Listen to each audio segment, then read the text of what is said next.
Very warm welcome to day 6 of the Aussie Cricket League, brought to you by Landmark Investments. And we have the Perth Phantoms versus the Sydney Kangaroos. It's a beautifully fine day. Let's go to the toss, the all-important toss with Suas.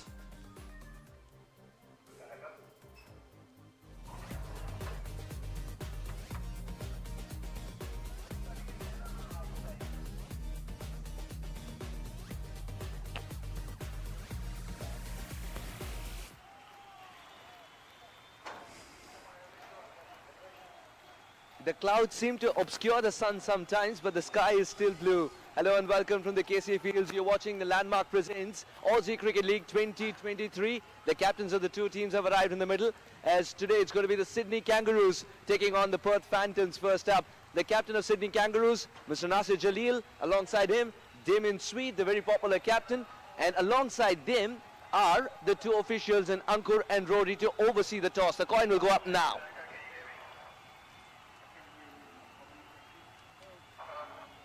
Tails is the call. And it tails. And tails it is. Nasir, what have you decided to do and why?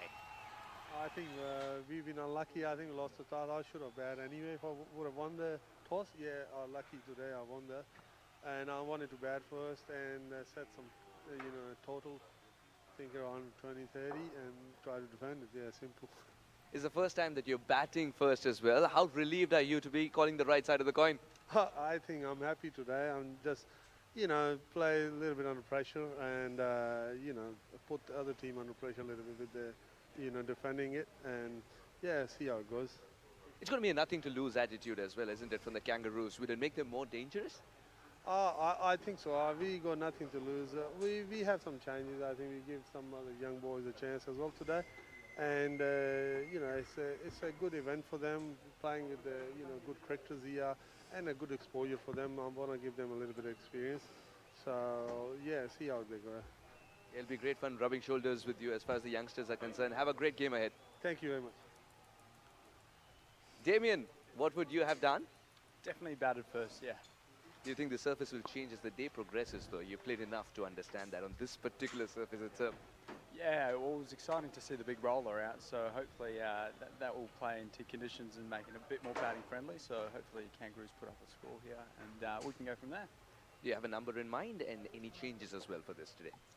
We have one change. He'll be our impact player, Kyle Williamson, who's plays Premier Cricket here in Melbourne. So yeah, really exciting to have him on board. And any number in mind? Well, I'm happy for them to do whatever they put up, and then from there we just chase it and have a bit of fun. Give us a great game. Thank you. Cheers. So news from the centre. It's the Sydney Kangaroos who won the toss on this windy day, and they've decided to bat first. Thank you, Suas. There we have it. With Sydney Kangaroos have won the toss, and their owner and captain, Nasir Jaleel, has decided to bat. I'm joined in commentary by Dan Onigan. Good morning, Dan. Good morning, good afternoon, Grant. Yes, it is good afternoon. It's good morning in Brisbane, where you're from. They don't have daylight saving up there, which confounds me every day of the week, like in Perth. But anyway, talking of the Perth Phantoms, they're looking for their first win. Same with the Sydney Kangaroos. And we spoke yesterday in our post-match chat that maybe the Sydney Kangaroos need to bat first. They could be better at setting a total and chasing a total, and they've been found wanting in the two games they've played so far. The Perth Phantoms among their team, Emerald Kays, Tom Murray batted pretty well in the second match. Kobe Edmondson's a good bowler, good fielder, solid batter. Damien Sweet needs a score. We know Will Basisto is probably the key. Sean Pickles, the wicket keeper. Surav Goyal is one of their spinners. And Sydney Kangaroos, we've spoken, of course, about Jaleel, the captain and the owner. Farhan Zakil, former Afghanistan Under-19 World Cup captain, important member of the side. Syed Noman batted pretty well the other day. Noman Ali's a solid wicket keeper. And I like Parwin Kumar, one of their bowlers. So nothing to lose, both teams. Would love to end the tournament on a good note. Bit similar to the game yesterday, I reckon, Grant, when we had the Canadian Wolves and the Afghanistan Eagles. The Wolves were in slightly better form, got the job done. I reckon the Phantoms are in slightly better form, and I've got them as favourites. But then again, as I said, we haven't seen the Sydney Kangaroos bat first, so maybe they can be better setting a target. Yeah, I'm not surprised with the decision to bat first, to make first use of this wicket. And beautiful conditions have presented this morning or this afternoon. 21 degrees, just a slight breeze. It's an absolutely perfect day, great for seeing. And playing for pride, these two teams. Correct. And very proud teams. They are, both of them. You were big on the wind gusts and which direction they were coming from yesterday. Have you got an answer for me there? Have you checked the bomb? Yeah, southeast. I've had a look Southeast, at the good. bomb. Southeast, so a similar wind conditions as yesterday. So that will assist the bowler bowling here from the southern end. It will assist an outswing delivery. And the bomb, by the way, is the Bureau of Meteorology app on our phone. Actually tried to change that, mate. They didn't like it, but then there was that much resistance, they stuck with it. I'd probably change it. So looking to get off to a good start, a very strong start, the Sydney Kangaroos.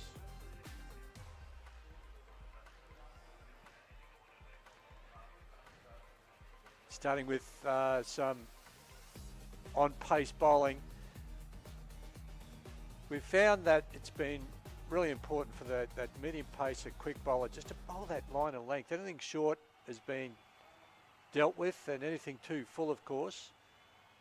But also spin has played a very big part in this tournament so far, hasn't it, Dan? Oh, it has. It's been vital. I mean, we've seen a lot of games where there's been bounce, there's been spin, there's been turn, which have basically resulted in games switching one way to another. Mujib to kick it off here. Umpire's just waiting for that 12:30 Melbourne time just to tick over.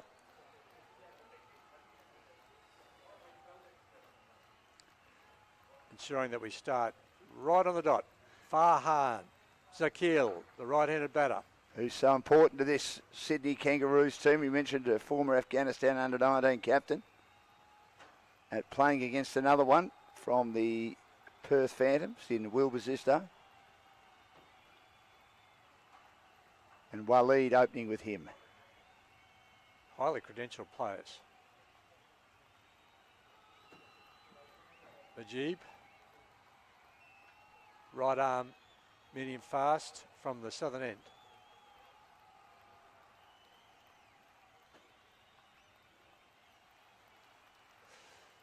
Shortish ball. Yeah, little short ball to start off with. Well controlled. Just going to go down and take a look at that. Faran.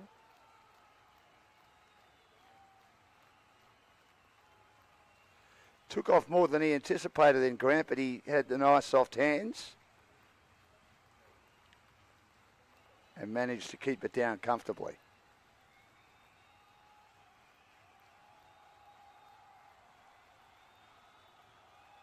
Tucked off his legs. Quick single, back, oh! He would have been out. That would have been a tragedy. Oh. Well, not a tragedy, Dan. Tragedies is something else that's happening around the world but that would have been disappointment in cricket. Disappointment in cricket terms. Yeah. I know what you mean, though, Grant. We all tend to use that term in sport because we love sport so much. But you're right, tragedies. A word that's a bit overused, isn't it? For losing a wicket, yeah. Especially with some of the things that are happening around the world. A bit like great. He's an all-time great. We overuse that a bit too, I reckon. Just nice line of length bowling by Mujib.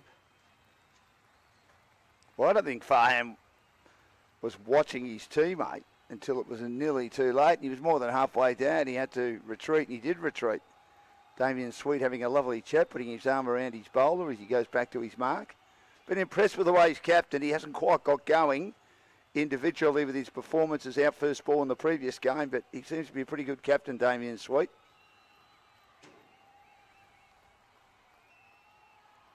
Up full, outside off. And that's probably the line that he's looking to restrict stroke play with.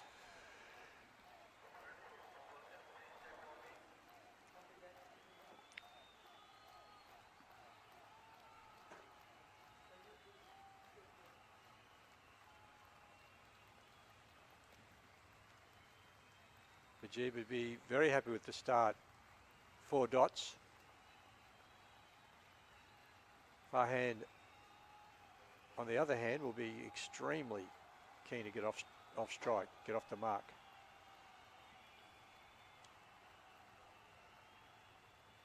Now the umpire is just in communication. Not sure exactly what that would be about, Dan. No ball, that's what it's about. It's going no ball, free hit. Must have been a very late call. Yes. No ball, free hit. Well, this is a chance for Faran to finally get moving, Grant. Absolutely. Only 2 out, of course. It's the first over. Oh, I'd love to get a free hit in the first over.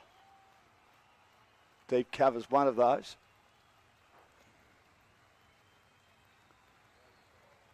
And he gets it. Little short. Pulls it over square leg for 4. Well, that's what they needed. None for 5. Yes, got right into position. You just wonder too whether he would have bowled a similar sort of delivery if it wasn't a free hit, because it was in the hitting zone and the sort of ball that if you get in the right position you can put away, and a player of Faran's ilk is able to do that comfortably. They need a good start here, the Kangaroos. Bowls, pushes, quick single, well run. Great backing up by Damien Sweet, the captain, as the fling just misses the stumps.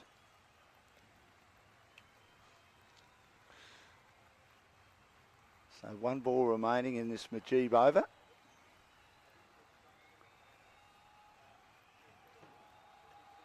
At the moment, Will Basisto finds himself in the gully. Very deep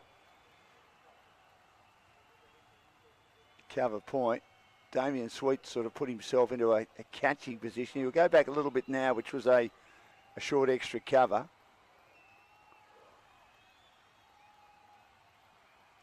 Deep cover on the boundary. Big shot, over square. 1 bounce, 2 bounces, 4 runs. What was looking like a really solid over has turned into a 9-10 run result. Certainly not helped by the free hit. Not sure he got all of that, Waleed, but with the field up early, it was always going to be safe. To me, I'm convinced he didn't quite get it in the meat of the bat. He got it a bit low on the bat because there was a lot of height on the shot, but it carried significantly to the boundary for 4. So that's a good start, as you say, Grant. 10 runs from the opening over. They do that, they make 200. That's easier said than done. Yes, if you look at the shot, it is topped a bit. It is very, very high, but it lands safely only a couple of metres inside the rope, but deep backward square. And what was looking like 4 dots, you wouldn't have predicted 10 runs off the first over after the first 4.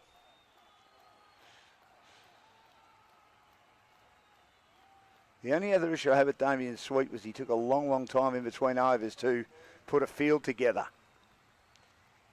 Yeah, certainly in the second game against India, when after making a great start, 1 for 70, they fell apart, losing 9 for 52. And in fact, they were 2 for 92 and they lost 8 for 30. This is Naki Sultan. Another hustler and bustler for the second over. Drives, no run. Good delivery straight away. Sweet is obviously there as the cover fielder, which is generally the spot. Niki's bowled well, Dan. Yes, he has. He's been pretty good throughout the tournament. It's generally the spot you put your best fielder, or one of your best fielders. Mind you, Basisto's not far away in a short, straight cover catching position. They can be on the attack early. No slips though for the Phantoms. Oh, drive, great shot. Lovely shot between mid-wicket and mid-on. Good chase. They'll pick up 3, and there's the first 3 of the innings. Oh, I love that shot, Dan. That one that Mark Waugh used to play it so beautifully, that one between mid-wicket and mid-on. It was the attempted Yorker there, Grant, and he was shifting in the crease. Farhan, but he played it well, whipping it off his toes. Good chase too by Cody Edmondson, another one of the key bowlers in this team, key fielders in this team, and probably will be called on to bowl as well. When he got run out going for a second run the other day, a cheeky second run, that's when their innings turned. Farhan. Down to 19 player for Pakistan. Beautiful shot.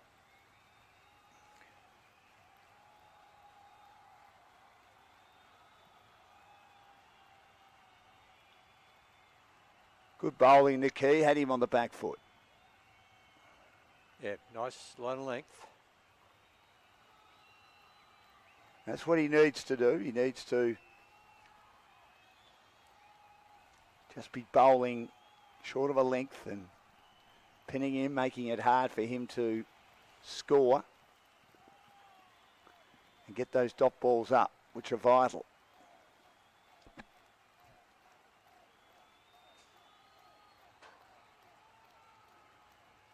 Bowling down the wicket. Big swing, looking for the space on the leg side. No run. Heady bowling then, Grant, from Sultan, because he saw Farhan on the move and he dug it in, and in his endeavours to play the cross bat across the line from outside the off stump, it hits him on the body. That's what it's all about. 3 dot balls from 4 deliveries in this second over so far. And the overpressure builds. We saw this in the first over, and then they relieved the pressure by getting some boundaries. Mind you, the free hit, as you mentioned, helped the cause of the Sydney team. Drive down the ground. Looking for one.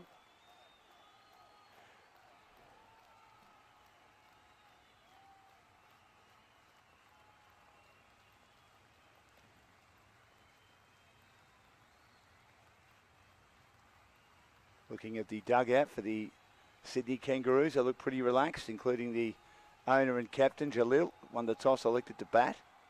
1 ball remaining in the second over. Driving again, just misses timing a little there, down to mid-on. No run. Good bowling though, Grant, well up, sort of in the block hole there, making it hard for him to get it where he wanted to, and he sort of threw his hands at that and didn't get it in the middle as it dragged away to mid-on. So 2 overs gone. They're going okay at the moment, the Kangaroos. None for 13. Their issue also when chasing in the other 2 matches was that lose wickets early. And I know it's only 2 overs, but they've got through the first 2, and that would no doubt impress the team. And we know how important Farhan is at the top of the order if he can get away. For our Melbourne viewers and cricket lovers around the world, I've seen that the forecast for the next couple of days is great, which is fantastic for our wonderful tournament. But guess when the first... Yeah. About 20 mils due on Christmas Day and about 1,020 mils due on Boxing Day. I've had a lot of Boxing Day first day test matches rained out. We had an entire test match rained out at the Ashes in 70-71, so they scheduled an extra test when Ian Chappell almost blew a gasket and it cost Bill Laurie his test career. Najib back into the attack.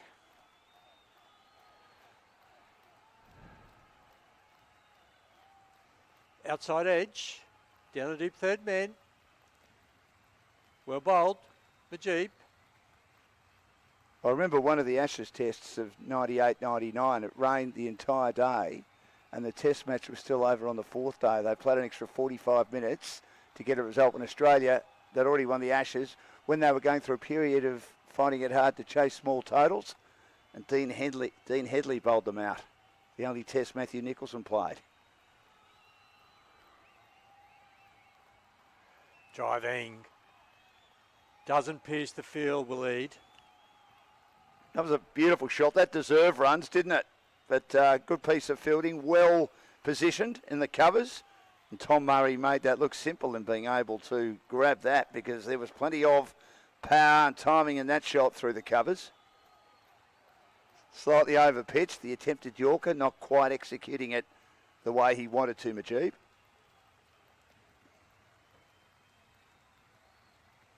Driving again.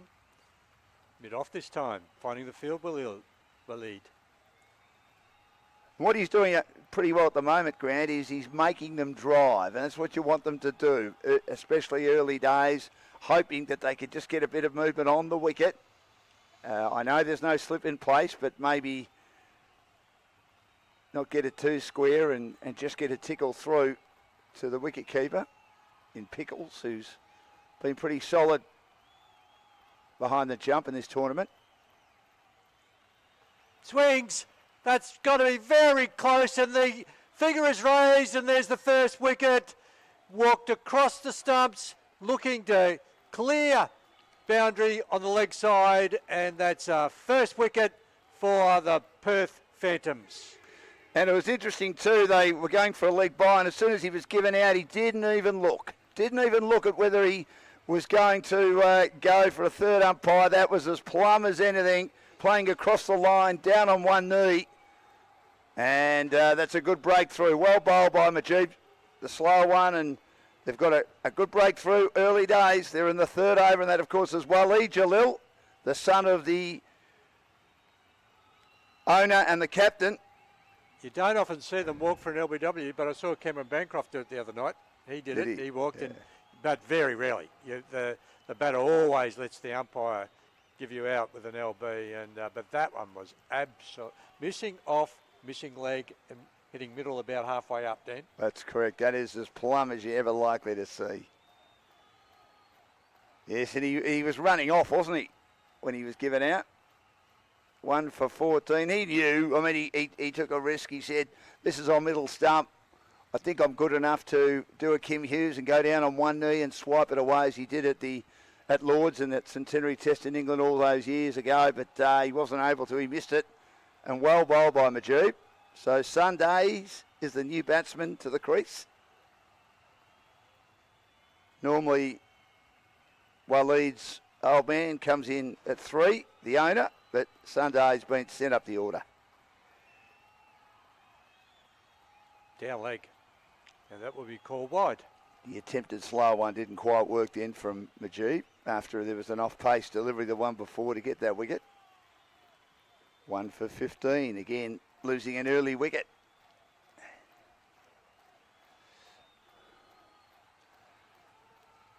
The next match today will decide top spot in their pool between the unbeaten Lankan Lions and the Sydney Mavericks.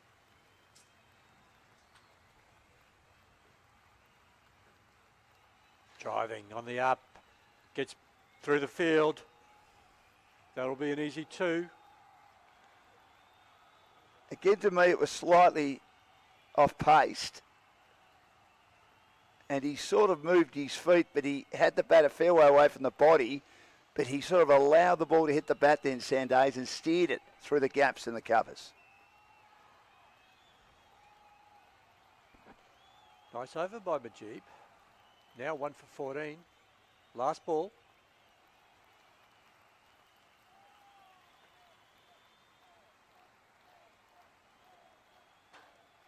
And a good ball. Lovely leg cutter. I noticed he was holding a cross seam then. Hit the seam, did enough. End of the over, 1 for 17 off 3. Yes, excellent delivery. I reckon he's doing a good job, Majib, in general. That's a good start by him and a pretty good start by the Perth Phantoms. Yeah, I've got it even Steven at the moment. The Phantoms will be very happy with the 1 wicket. But going at nearly a run a ball. Starting to build. The key back into the attack, and this is one of the few times we've seen bowlers bowling back-to-back overs to start a match.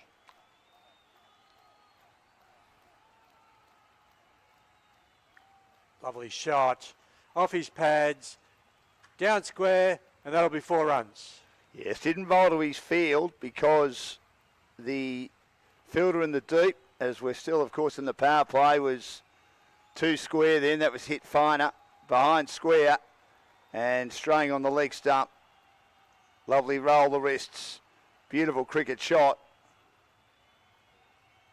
I love watching Faran hit leg side. That was sort of just angled, and he took full toll. And a good comeback by Naki.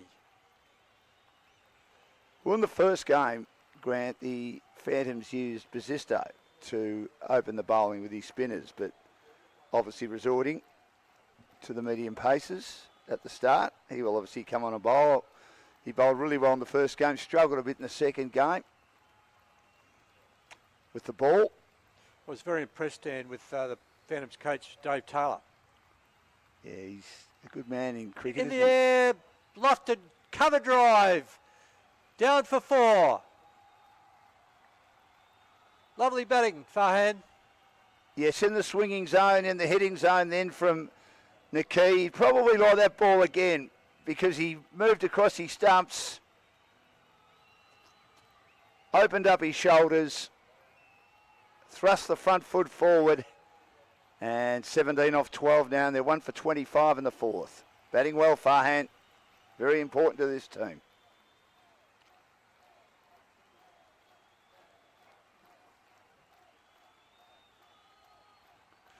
And just taking a little pace off, you can tell Fahan's working beautifully when pace is on the ball. Really enjoying his batting. He's got going in both the other matches, but the innings has been nipped in the bud when he's got into the teens.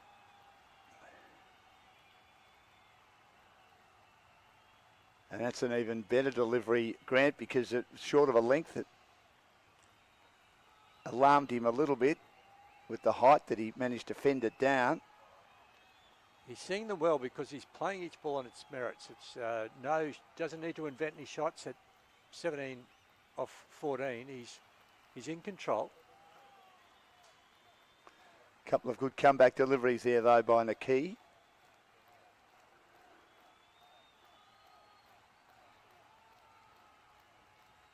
Driving, gets a thick outside edge, down to third man for 4. Well, Majid was stationed in a squarish third man position, and as you say, that was over the slips cordon, too fine for him. And just at times the radar wasn't quite right in that over, not bowling to his field on that occasion. It was wide of the off stump, an intended shot, sliding it away in the air. And an important boundary again to Faran, building a nice innings, 21, and after 4 overs, 1 for 29, the Kangaroos.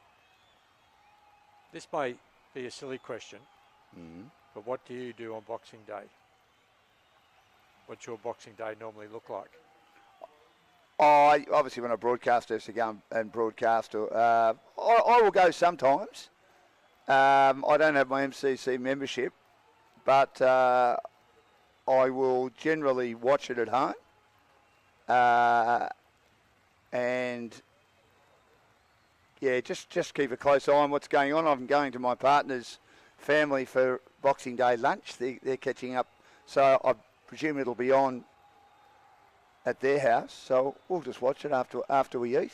So So if I could, I would go, but it's very hard to go on Boxing Day. So I'm going on the second day. If that answers your question in a very long-winded way, as usual. You know me. I watch 1 hour and I watch 60 minutes in 2 hours. Driving down the ground, no run. I love it. And I love your one yesterday too. If it was, if it was raining film stars, I'd end up with Lassie. Yes. It means I'm a man out of luck most of the time, Grant. You make your own luck in life, and I've never sort of managed to do that. Oh, stop it. Man who's been to 3 Olympic Games, covered multiple sports. Yeah. There would be so many people who would love to be a sports broadcaster like you have been all your life. You're going all right. Good start to this over. Talking of going all right for Majib. And third over on the trot. Yep. Sende The on. right move, do you think, Grant? Yeah. Look, if you're happy with the way the rhythm of the bowler, keep them going. Sende on strike. Driving over the top. Field clears the boundary, I think. No. Yeah, well, the umpires. Yes, he has. The umpire checked with the third umpire, and that was 6. And that lovely shot off his pads. It was certainly close as to whether it was 4 or 6, just cleared in front of the dugouts. The one issue with Majib, it might have actually hit the rope on the full, I think. The one issue with Majib is there tends to be one ball where the batter's able to get underneath it and over. And they're taking full toll off him, whether it be a boundary or a 6. There it is again. And it was right in the hitting arc. And he played a cross bat shot, which was sensational.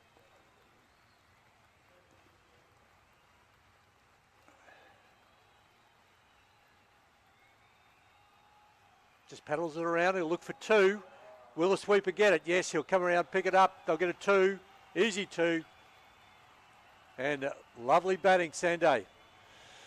Well, we saw that yesterday, Grant, didn't we, with the Indians, always intent 1s into 2s. And you talked about Dean Jones, how he would say, 2 mate, as soon as he hit it, knowing exactly what he was doing. There seemed to be a bit of that with the Indians, and even with that shot there by the Kangaroos, they were pretty keen for 2. There was a bit of ground that needed to be made up by the fielder in the deep, but the sweeper at deep mid-wicket.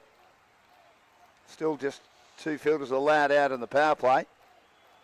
The run rate almost at 9 and over, and I dare say that the Kangaroos will be quite happy with this, losing just 1 wicket so far.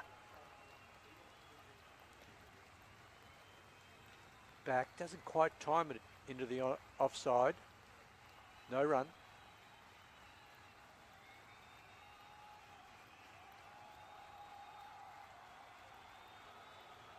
And a nice partnership shaping here, Dan. Yeah, Sande looked all right the other day too. Yesterday in their second game, he was one of the very few that started to look comfortable with the bat. Again, didn't get as many as he would have liked. So getting an opportunity to bat up the order. Pops in the air, and they'll get a run. Both fielders went for that, and it got away from them 1 run. That's the end of the 5 overs, 1 for 38. That was a good piece of bowling there by Majib. Maybe took the pace off it a little bit. It popped up and he managed to avoid being caught, but he didn't really have a lot of control on that, Sande. But great start here by the Kangaroos, losing just 1 wicket. Run rate at over 7 and over. They've 1 for 38. I will step out and Suhas will step in. Yeah, thank you, Dan. Yes, I've got the Sydney Kangaroos slightly in front at the moment. 7.6, they'd be very happy with that.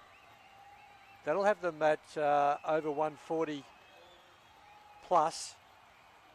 They should be aiming for that 140 to 160 mark, and that's been a very competitive total in most games. We're up to game number 11 in the round robin.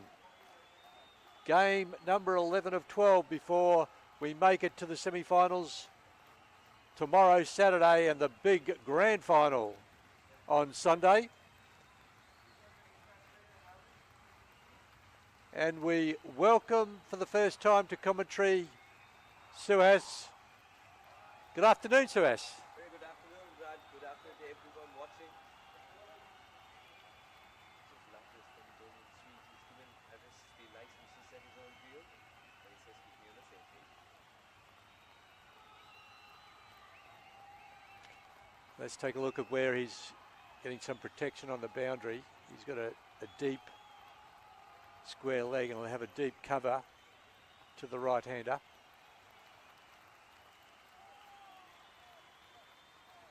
Harris bustles in and loves his cricket. You can just tell he's Last game, Harris tried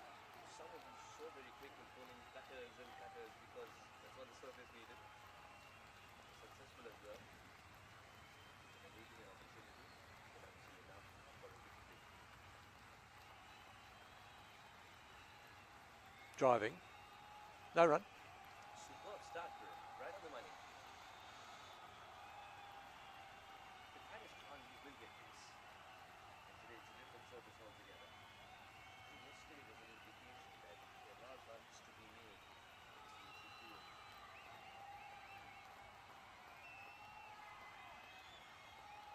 In the air, straight back to the bowler, and that's a wicket.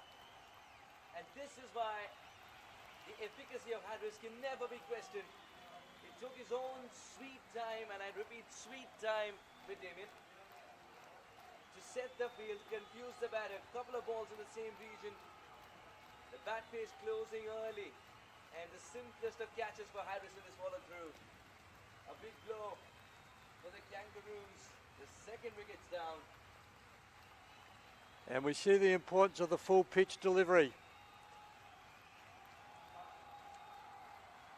Sendas played some lovely shots.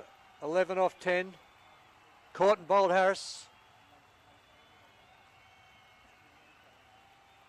And the Kangaroos now 2 for 38.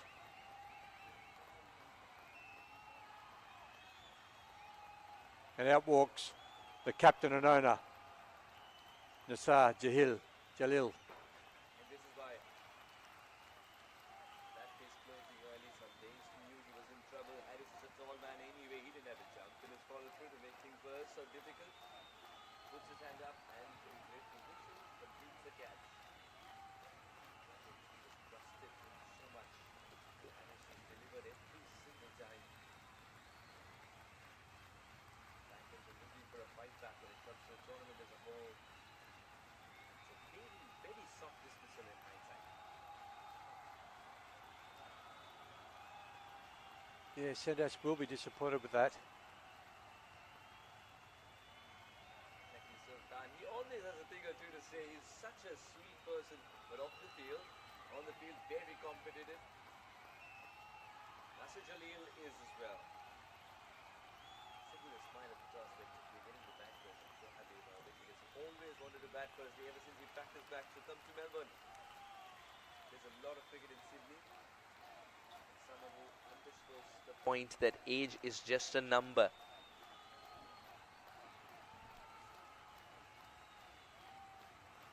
Beats him outside off stump and that's out.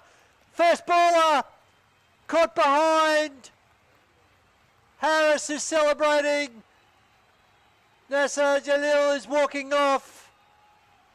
And that's a big dismissal for the Phantoms. Must have been a leg cut, a lovely delivery.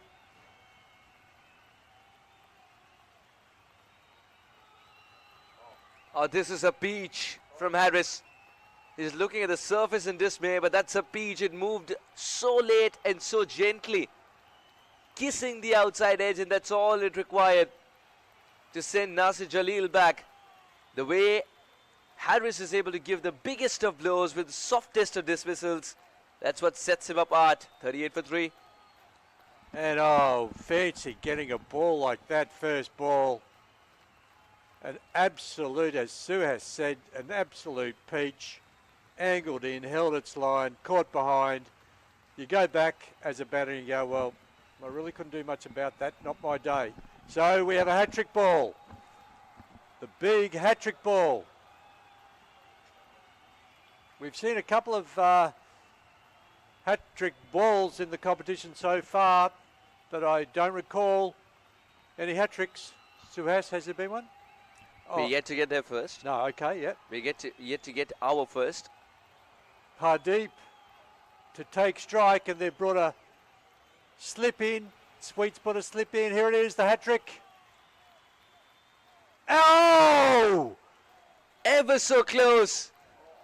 Harris cannot believe it. So much swing. Pardeep had no clue what the ball did after it pitched. Pardeep, let's have a look at the replay. He's still there. Harris is still looking around saying, what actually happened there? This is bowling 101. Oh, big off cutter. How did it miss the stumps? I think Pardeep is asking the same question now. What a lovely hat bowl to bowl on your hat trick. If someone deserved a hat trick today, it should be Harris. What an over so far. It's And becoming more Pardeep dangerous. Very happy just to ensure that that ball stayed away from the stumps. It's becoming more dangerous to play. Harris, because now the engine's nicely warmed up. Ball is landing in the right spot. It's cutting back in sharply. And he saved the best ball for the hat-trick ball as well. Couple of times the ball is swinging away from the right-hander. Now it's gone back to plan A. And what an over. A 2-wicket maiden. What a way to end the first power play. The Kangaroos are in trouble. They've been caught on the hop. 38 for 3. I saw what you did then, Suez. You do. Have you had a kangaroo encounter at all? Have you met one? Not yet. No? I've been looking at the videos. I've been watching videos of kangaroos boxing, kicking. Do you know the And two? people have been telling me don't go near them anyway. But I Oh. just wanted to see one in the wild. Yeah, do you know the Australian crest has 2 animals, and one of them's a kangaroo. Do you know what the other one is? On the Australian crest of the other one is a bird. Big Oh, bird. yes. Yeah. Your kookaburra? It's called an emu. Emu. And you know what's particular about those 2 animals? No, They can't walk backwards. they can't. They can't go backwards because of the... Oh, the kangaroo jumping backwards would be a drunk kangaroo. You haven't watched kangaroos at beer o'clock? The tail won't let them go backwards, and the way that the feet, is it, of the emu won't allow them to go backwards. So, change of bowler and spin for the first time, introduced by the Phantoms.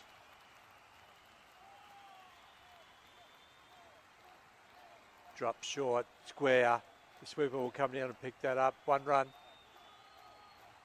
The pace of the game itself has picked up. 2 wickets back to back. Harris has turned it around in the over that he got. Now it's up to Williamson to keep it very, very tight.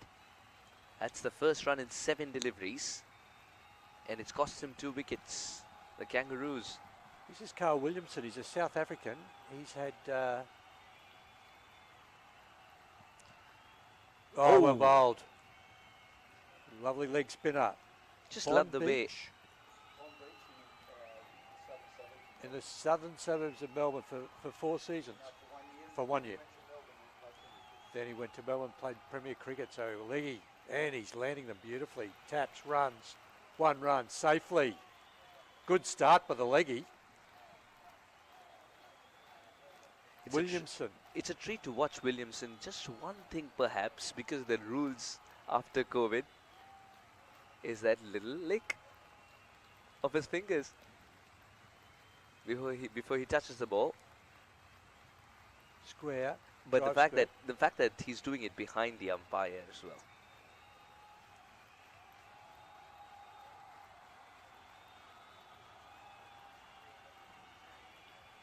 Just begs the question, does the square leg umpire look then? Diving. Inside edge. 1 run. And Kyle Williamson will be very happy with the way he started.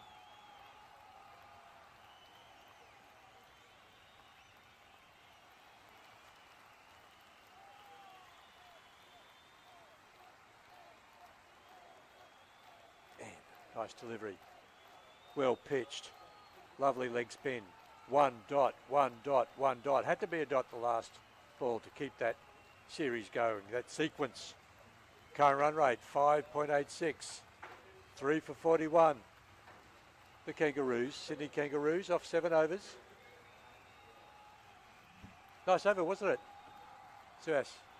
Yeah, very good over indeed. Kept the pressure going. You need an over of this kind to follow up Harris's brilliance from one end. I wonder if Sweet gave Williamson the choice of ends there, and he's chosen an end that should actually support a bit of drift away with the southeasterly that we have at Casey Field at the moment.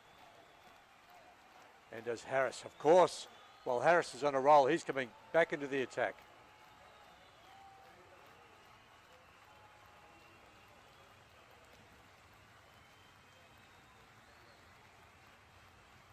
He's entitled to have a bit of a spring in his step, hasn't he? The way he started. Absolutely right, Ran. Jab, quick single, shies, and home. First run of Harris's bowling. Farnham, 24 off 19.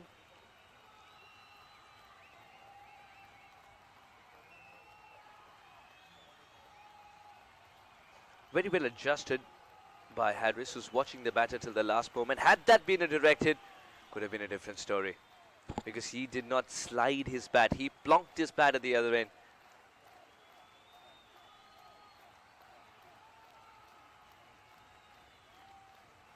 Or attempted cut.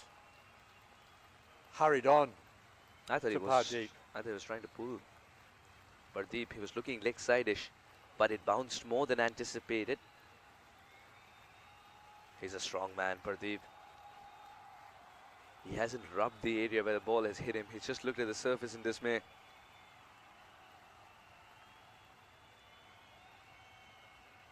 Outside off. The little bit of breeze is making impossible to play Harris. Just making it impossible. Breathing fire at the moment, Harris Khan. And working with the conditions beautifully. Pardeep, only one run off Adil.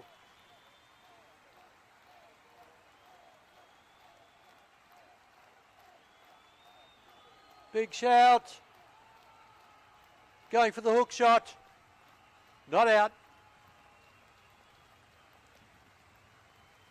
He's tried to tackle the bounce a couple of times, Pardeep. He's failed. This one followed him as well. Very close to the helmet.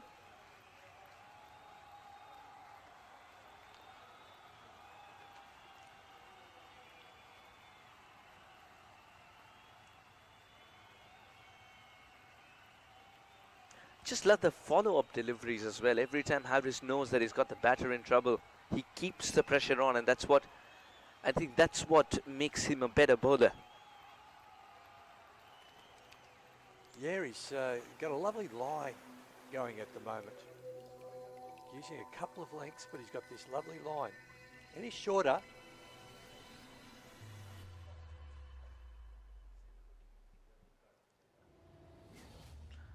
Terrific. The run scoring has taken a hit in last 21 balls, 8 runs and 2 wickets. And this over, the second run taken. What an over from Harris. All twos. yes, 2 for 2 off 2. And the Manhattan suddenly have been stunted in growth because of some sensational bowling by Harris and Williamson. The first 6 overs, the first 5 overs is where the run scoring happened. The 6th over was reserved for wickets. Because Reserved for Harris was breathing fire. He still is. 2 wicket maiden. We haven't seen one of those so far in the tournament. A 2 wicket maiden.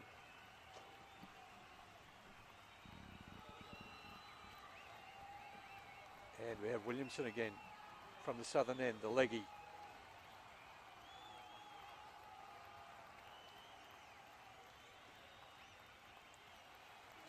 Sweeping, gets that beautifully for 6. The timing was immaculate. That wasn't a bad ball, but it was a great shot by Pardeep. Terrific. Picked the length very early. Kyle Williamson. Was it a very bad ball? Such swift hands of Pardeep and clarity is what put that away for 6. Oh, spinning beautifully outside off. That first ball, he flicked out of the front of his hand. Picked so well by Pardeep and dispatched for 6 for the next one, the big leg spin. Let's see where he goes this time. Well flighted, inside out.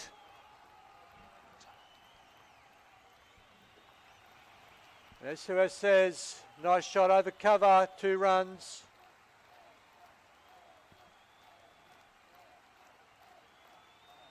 Beautifully flighted.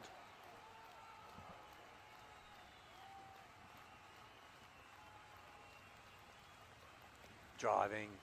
He'll pick up a single. It's a much better length. He's trying to push it forward because now he's enticing the batter to play against the spin. In case he wants runs on the leg side. But Deep's options were limited because he had to open the face of the bat and try and look for a single on the off. I love watching this Williamson. He's different versions of delivery. And that was sort of the top spinner that hurried onto the batter. And that's why Williamson felt that he did him in the air a little bit there, but he ended up nudging down for 1.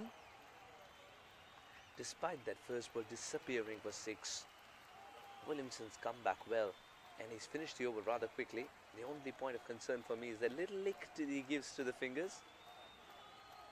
And a little dab behind Gully, 2 runs.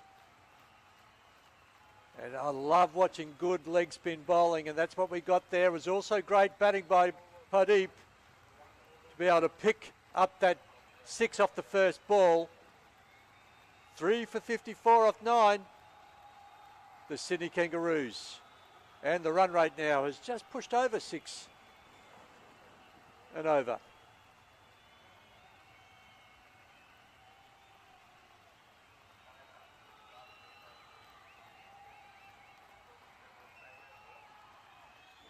And approaching the 10th over now.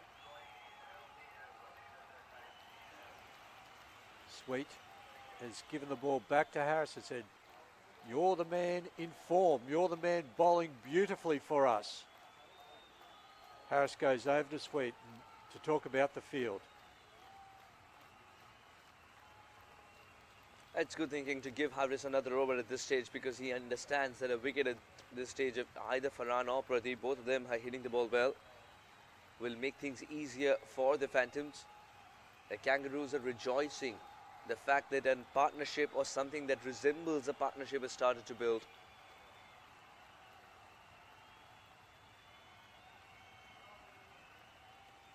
And a lovely full-length delivery.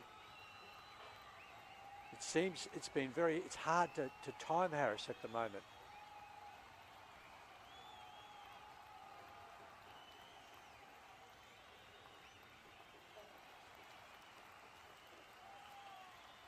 Outside off stump beats him. Faran spars at that one. I think we need to make a separate package of Harris's reactions. Farhan has played Harris before, remember that. And wait for it, yes, that wink. Suggesting, yes, I was the one who told the ball to do that.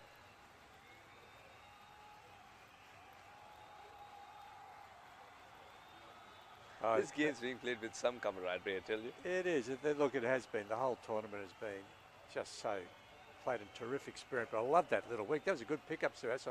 I missed it first time, and that was. Oh, yeah. No, you can't have that extra fielder. Especially with such a big span. Put him at slips if you want. Steps back, goes the ramp, beats the keeper, running down. That'll be 4 runs. Let's see if he got any bat in it. Yes, he did. Oh, you got to love this response. Has he winked back at him? Has he given it back though? This time no wink. That was a poor delivery as well. Slightly angled leg side. Easily put away. And this is batters practice this shot too. He's in the wrong place, the fielder. Driving down the ground, past the stumps. Deep in on will come around. They'll pick up 2. They'll rush back for 2, and that's nice batting by Faran. And that has changed Harris's 2 for 8. Good running between the wickets. It's not just about the boundaries today. Farhan has realized that with wickets falling, it's also about propelling the score with singles and twos. Attempted cut, no run. And that's the end of the 10th over. 3 for 61. Run rate just over 6 points. 6 runs and over. And Harris, the star with the ball at the moment, 2 for 8 off 3.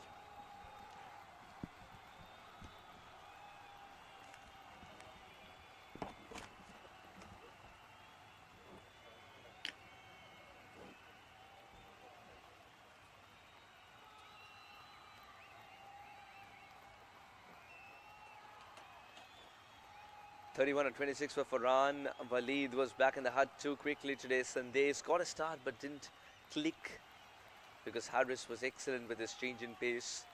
Nasir was a one-ball visitor. Pradeep is providing some resistance.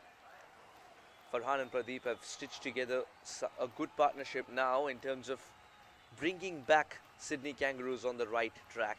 Syed, Khwaja, Norman, Pawan, a lot of good batting to come, including Tej Gandhi. And talking about Tej Gandhi, how can we miss out on the man who absolutely loves him? Welcome, Dan. Good afternoon, Suhas. I've got to have him batting a bit higher. He averages over 50 for Murrumbina in the Cricket Southern Bayside comp. I think it's just for reference here that he's in the side too. That batting order will surely change depending on the situation, of course. Well, these two are getting their team back on track, as you said, when Harris nearly got his hat-trick. Saurav Goyal introduced. And that one spun away nicely. Saurav's got to follow the template that Williamson has given him. Yes, really good cricketer, Kyle Williamson. Got to know him when he came down to play for Bomb Beach in the Cricket Southern Bayside comp, and I was covering that tournament or that competition. His wife, or his partner, we'll come back to that in a second. Ooh, that's a ripper. There's some venom. And he looks a little bit like Samesh Srivastava. Yes, that competition. Yeah, that's right. Well, he came over with his partner who got a job here in Australia and started playing at Bomb Beach, and then Melbourne liked him and picked him up. That's not a bad option at all against the leg spinner, especially if you want to put doubts in his mind of where exactly his fielder should be. And then what happened? And if a reputable team like Melbourne in the Premier Cricket competition ask, you don't say no, and he's taken nearly 100 wickets for them over the last 3 years or so. And you could just see why he's such a shrewd customer. He's kept it away from the reach because Pradeep's got the biggest of backlifts. I've liked what Farhan's done today. He's really got going, 32 off 28. And he's navigated his team through a difficult situation where wickets were falling and runs weren't flowing. Here are runs, 4 of them. Pradeep had enough room to cut, and with extra power that he generates, the ball will go for 4.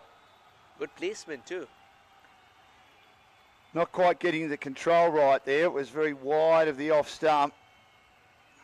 It was in the hitting zone and guided away well.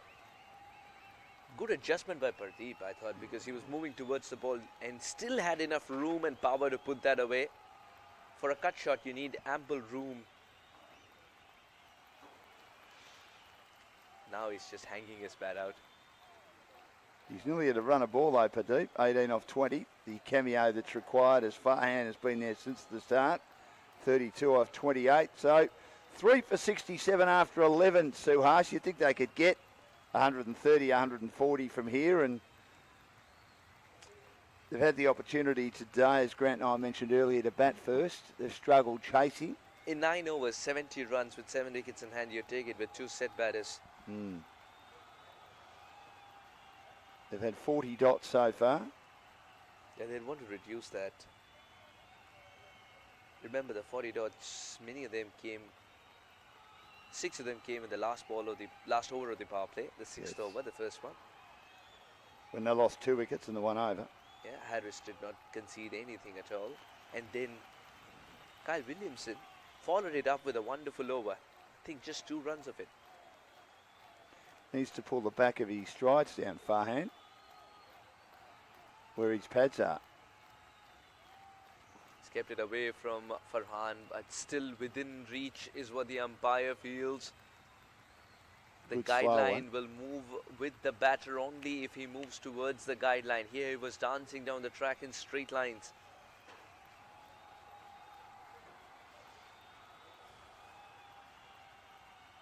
Good slower delivery. Harris has got so many tricks up his sleeve, but it's very important as a bowler to know when to use which trick. Because sometimes you can overcook the slower ones, the off-pace deliveries. James Faulkner was really good at it, former Australian one-day player, played one test for Australia as well. I think should have played a lot more. Sometimes I thought he overused the slower balls. Again, good bowling. This is outstanding. What a spell this has been. One of the spells of the tournament, and there have been some good ones. The captain's given him 4 on the trot. And Naki's got 2 more overs up his sleeve, 2 more overs. Naki has been expensive today considerably, but not very. Kyle has mirrored his figures. Saurav has done well in the previous over.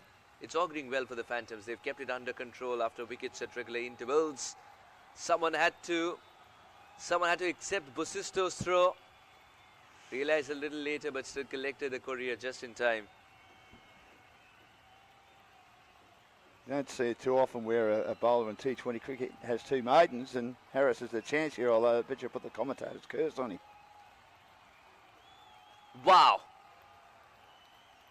Now that single is taken too. Oh. Well, that's just bad luck. What a great piece of fielding that was. Digs out the delivery. And then the return from Sweet hits the stumps. A magnificent return. Hits it on the full and then ricochets away and they get a run. They only get a run because it's an overthrow. That's just bad luck. Yeah. Oh, that's close.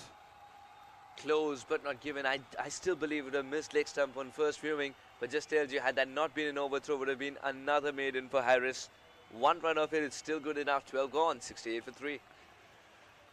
Well, that is a great spell, Suhas, from Harris. 2 for 9 from 4 overs. If his team's to win this game, they can certainly thank him. Getting 2 wickets in consecutive balls, and the bowler got Jalil out. He's been unlucky. He got a LB that he wasn't happy about, but that was a good delivery out for a duck after getting runs in the first match, and then he gets maybe the ball of the tournament, and then he didn't miss his hat trick by too much either.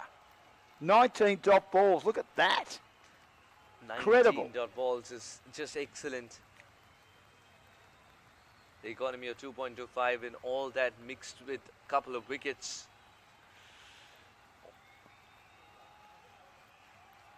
Now, one person that I'm willing to see shine with a bat in hand is Pickles, who's collected his ball cleanly, this ball. He's been almost, hasn't he, Sean Pickles? Got starts in both innings. This one had a little bit of drift in it, further went away from the right-hander. Faran's playing a decent innings and a quiet one in certain phases. He looped that one up too then, Surav. I think Pardeep's going to be the aggressor. It's been a nice innings by Pardeep, supporting Faran, get their team back on track. He's looking to bludgeon the ball every time. Pardeep. He's backing his strengths, which is to cut the ball and sweep the ball. Which are to cut the ball and sweep the ball, and sometimes powerfully strike it straight down the ground too. Height, yes. Distance, perhaps no, but still he's got it in the gap. Oh yes, he's still got the distance too. Faran has produced a magical 6. Wasn't easy, this shot. Thought it might have just bounced inside. We saw 6 earlier that hit the rope on the full. Maybe he got the same result here. You're right, he did top it a bit, didn't he? But he still got enough distance on it. And the fielder coming around from deep mid-wicket to deep backward square wasn't that far away, but still very handy 6. I think it's the first 6 we've seen in a while, which had good placement. We don't talk about that usually in 6s. And then a good piece of bowling by Surav. He just came back in and darted one in quickly that beat Farhan, who was looking to late cut. Typical spinner's response. He's handling spin really well, Farhan. 13 overs gone, 77 for 3. Should be looking at 140 from here. Especially with these two set batters, and the partnerships also prospering nicely.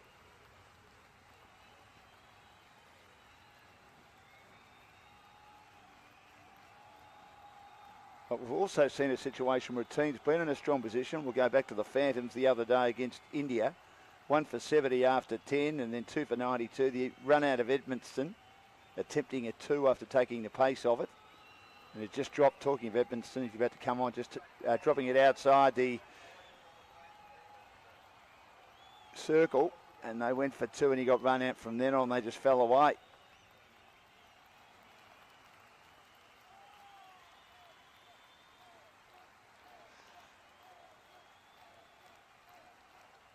They will rely on Basisto again, won't they, to get a large portion of their runs, whatever the target is. Damien Sweet needs a score. We've spoken about Pickles getting a start. If the ball's spinning so much, Pickles might be tempted to collect the ball of Basisto himself.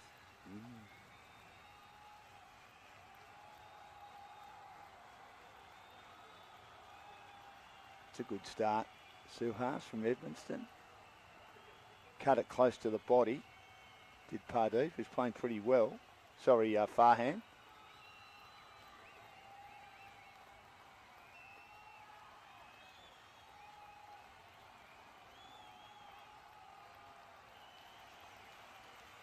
Very good delivery from Kobe. He gave a drift, forcing him to try and drive through the offside, but he misses. Pretty surprised that an off spinner has been given the ball at this stage. Oh, well. That spun so much. A late call too, and Edmundston's not happy. He's questioning the call. The umpire explains. Kobe's wristy as well. Just, does he identify himself as a leg spinner anymore? I thought he was more an off than a leg. Yes. That one was very wide. Just stayed inside the blue line. Kobe's bowled more off spin. And that's spinning quite a bit. Imagine if that lands properly, slightly perhaps towards the left, the line. He's frustrated. And does he try and control the spin a bit better?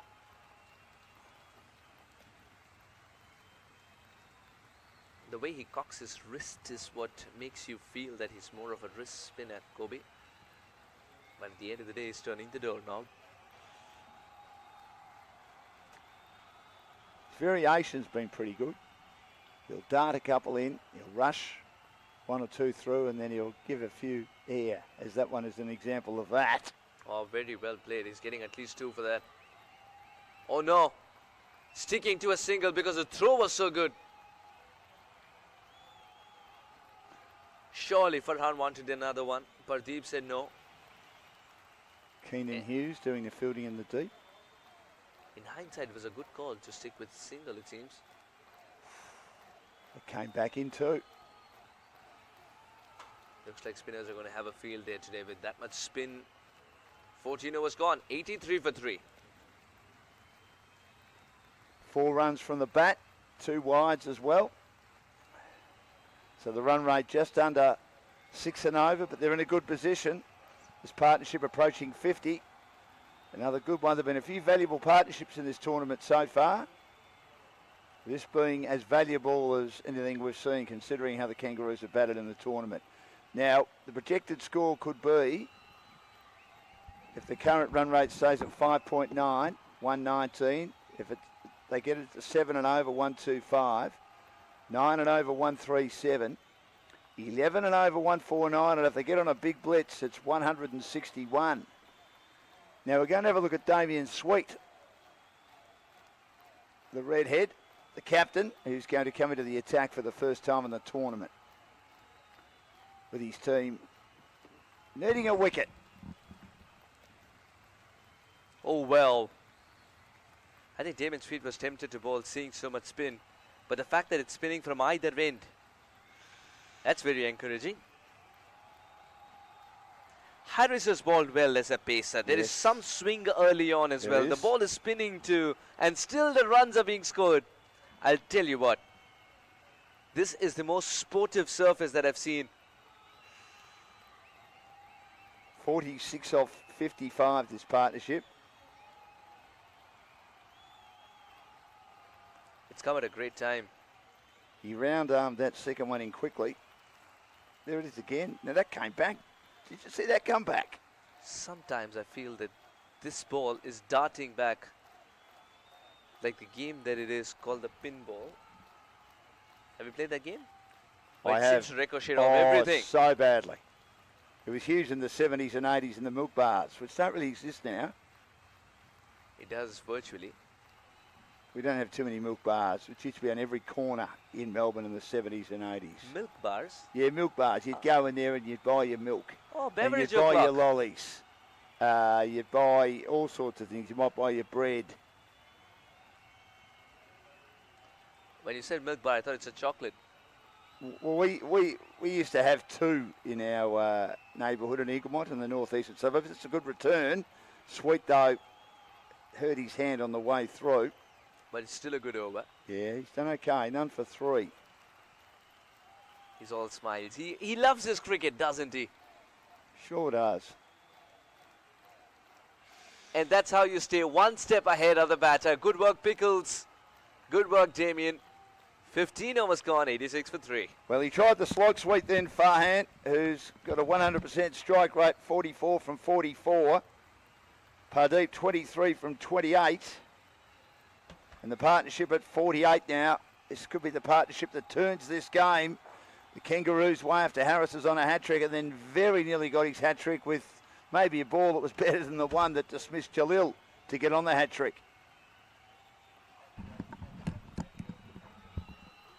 And it's been a really good fight back. So this is the Manhattan. They got 10 in the first over. They had 12 in the fourth. They had 12 in the ninth.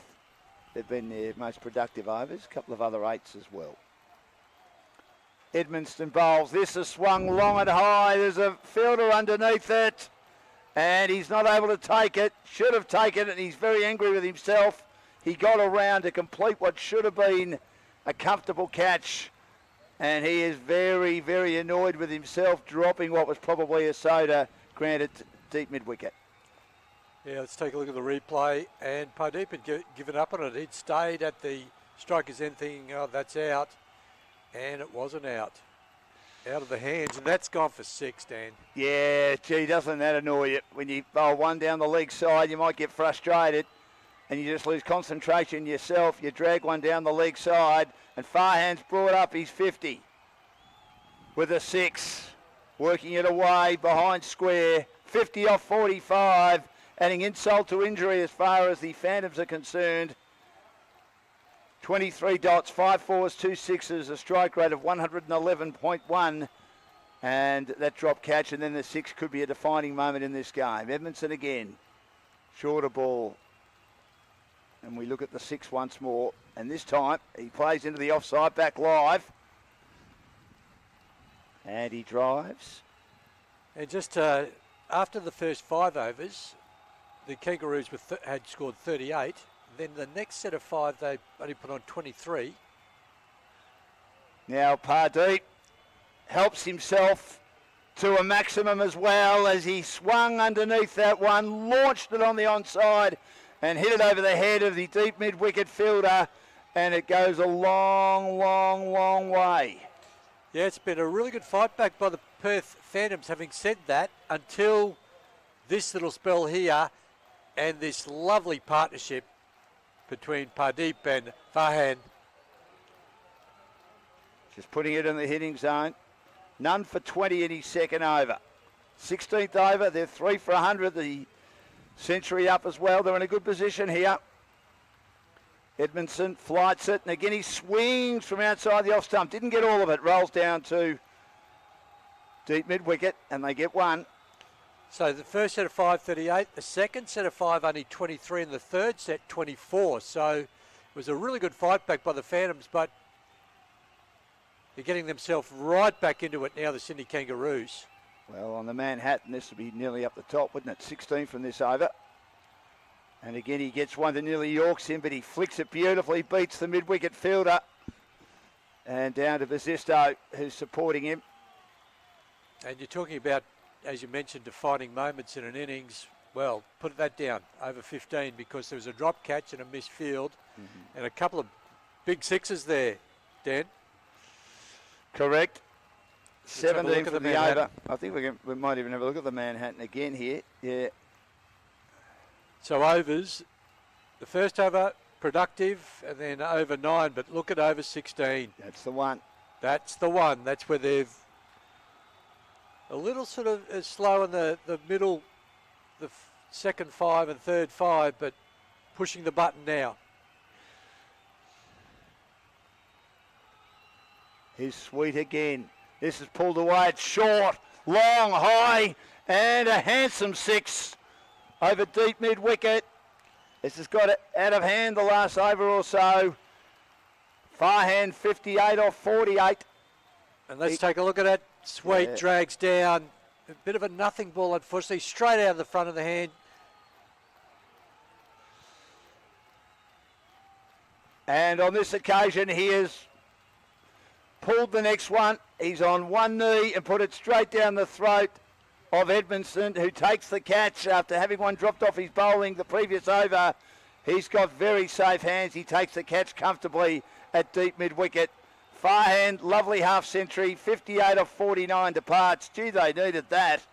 And a very good partnership of 70 nipped in the bud. Pardeep is 31 not out, 4 for 108 now, the Kangaroos. Let's take a look at the replay. It's another full pitch ball, swung to the leg side and nicely taken on the boundary. Edmondson. So Sweet gets a wicket.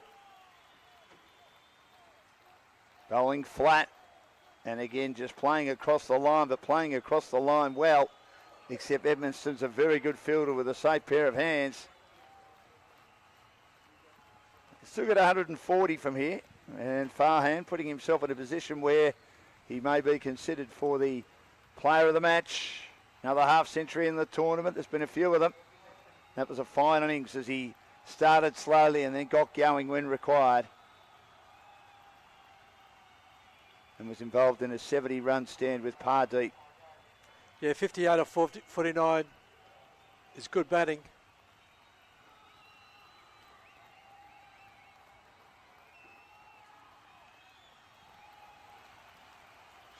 And here's Sweet.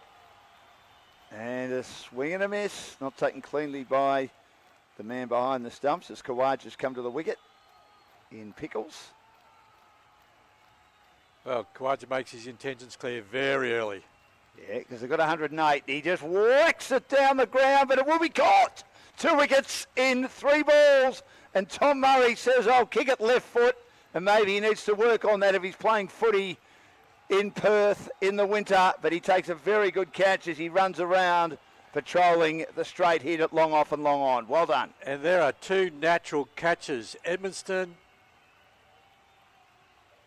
and down the ground here. Just look how easily he comes across and just takes that beautifully. And as you said, Dan, the left footer didn't quite, would have been missed behind point, I think. Well, who knows? He might have been 2 metres out. It could have dribbled for a goal. I did that. The only goal I ever kicked in footy, dribbled off the right foot, and I went and did a lap. A lap of honour, because I knew it would never happen again. Grant. Murray, lovely hands, and so important to hold catches, and with 5 wickets in hand, the Sydney Kangaroos are going to go hard. As Dan says, they'll be looking for that sort of 140 mark if they can get there. Be very competitive. Well, I mean, at the end of the day, he's in a hiding to nothing, isn't he, really? He sacrificed himself then. 20 balls remaining in the innings at 5 for 108. And Saeed with the magnificent number on his back. One less than what Don Brabham and Mark Taylor made. 334. 333 for Saeed. I wonder what his favourite number is, Dan. 3. What's yours, Grant? 7. 8 for me. It's my birthday. Josh Hazelwood, January 8th. The great Dan Lonigan, January 8th. Kim Jong-un, January 8th. Shirley Bassey, Elvis Presley. Adam Goods. There's the odd person out. Is Saeed into the offside. So what you're saying, all those high they're in good company. I'd like to think I'm in good company. Correct. Well, most of them I'm in good company with. Let's just leave it at that, eh? Sweet. Do we go to North Korea? Never had the pleasure. He gets an inside edge there as he advanced, and Sweet sort of very cleverly, he darted that in quicker, and that's why he couldn't quite get it in the middle and had to sort of tuck it away, but he gets one. So Sweet gets 2 wickets. He figures 2 for 10. And the second time they've got 2 wickets in and over the Phantoms. 5 for 109, 3 overs remaining. And the two batters consult, and it should be Pardeep who they try and get on strike. With the 3 overs remaining, the man who's already faced 31 balls for 31 runs needs to be at the striker's end. So let's see if Saeed goes for the big shot, or whether he just looks to bring him back onto strike, Pardeep.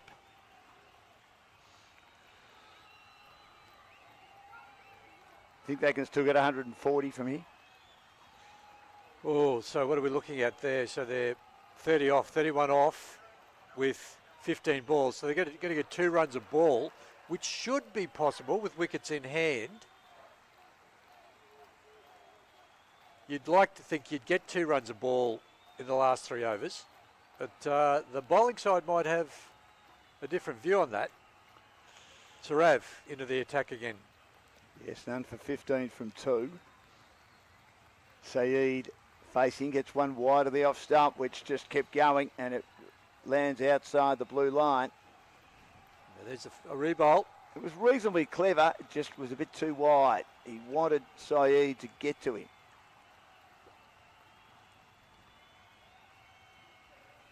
Five for 110.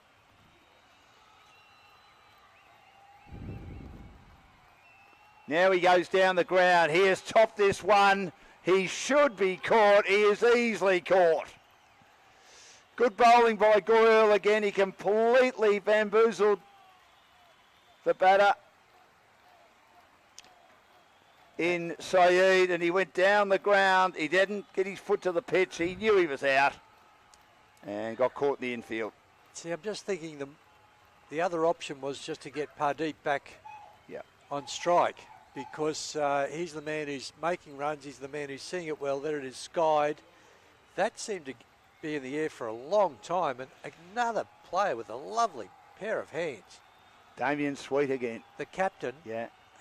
So took wickets in the previous over, supported in the field, and then he supports his bowler with a lovely catch. He just hasn't quite got going with the bat yet, Sweet. He's due, isn't he? He is due. So I don't mind if Pardeep comes down here and just says, mate, just get off the strike, unless you really see it. Unless you see it very clearly and you think it's in your wheelhouse and you want to swing. Other than just get me back down on strike, and I'll take the risks. This is Ali.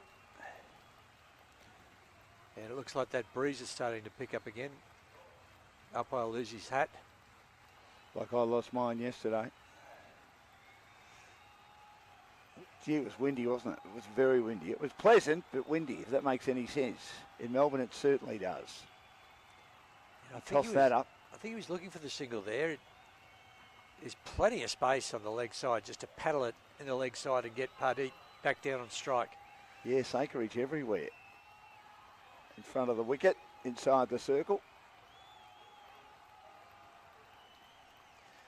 Now that's where he just needs to take a look at the field. He's just chewed up 2 balls, paddling them away. Let's just get off strike. He should have single, plenty of room leg side. Just get it there and get Putty back down on strike. Gives it air again. He gets an outside edge. He should be caught. Lunging, the catch taken. Slides it away. Looking to play on the onside. And he got a leading edge and another wicket falls. Gee, they know how to get wickets in multiple ways in overs, don't they? More than 1 wicket in an over. They've done it 3 times so far today. You know, cricket's all about problem solving. What's the problem we've got here? The problem is that we've got to get 2 runs a ball. And, you know, working with your partner, the more senior batter just needs to say, mate, don't need to swing. Just get me back down on strike. Anyway, that didn't happen. Sarav, 2 for 16 now off 2.4. And Harris in the action to give her that good diving catch. He's taken 2 wickets, of course, and was on a hat-trick and nearly got it. So we've now had a mixed bag to a degree. We have the wide, couple of wickets, no runs. And this is another big moment in the innings.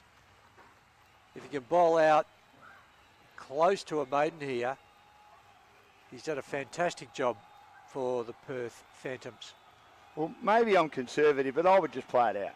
And then I would just allow Pardeep to take control for the last couple of overs and do what he can do. This is looped up again. And he's beaten. Great piece of bowling. Absolutely terrific bowling. Courageous. Threw it up well beyond the eye line of the batter. And there's a bit of confusion if that's the end Still of the 1 over. ball to come. Yeah, I thought there was. Mind you, it helped that we've got the screen in front of us to tell us that.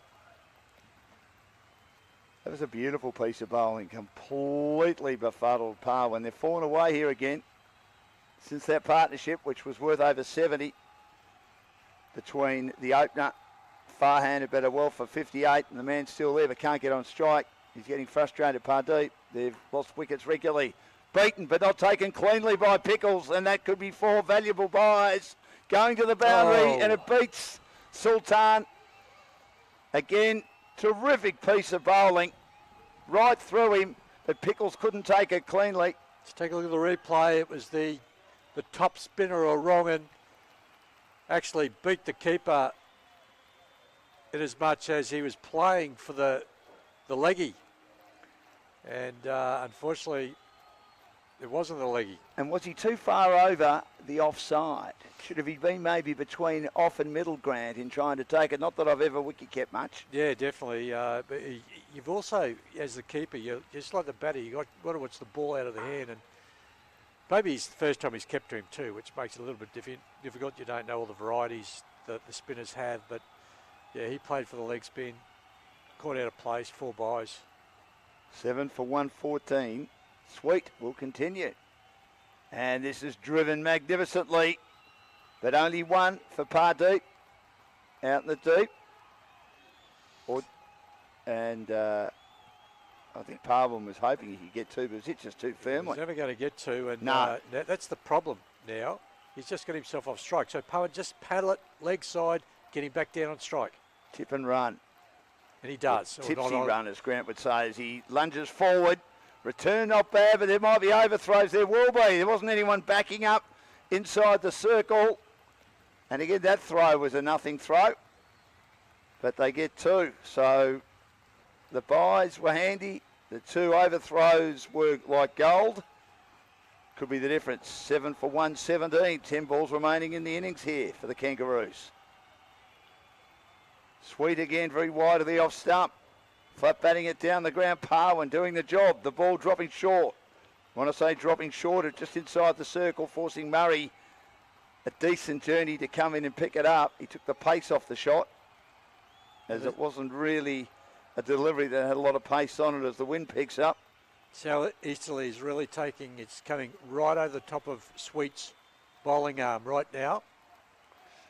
This is wide of the off stump, and it's not quarter wide, and Pardeep Can't believe it. His eyes nearly bulged out of his head. It was as line ball as it possibly could be. 7 for 118. He cuts the next one. Through the covers. Fielder out of deep cover. They come back for 2. That's great running. That's better. He had intent straight away. It's a long boundary out there on the west side. And straight away he said, I'm going for 2. Pardeep 34. Drives the next one. They should get a run, they do.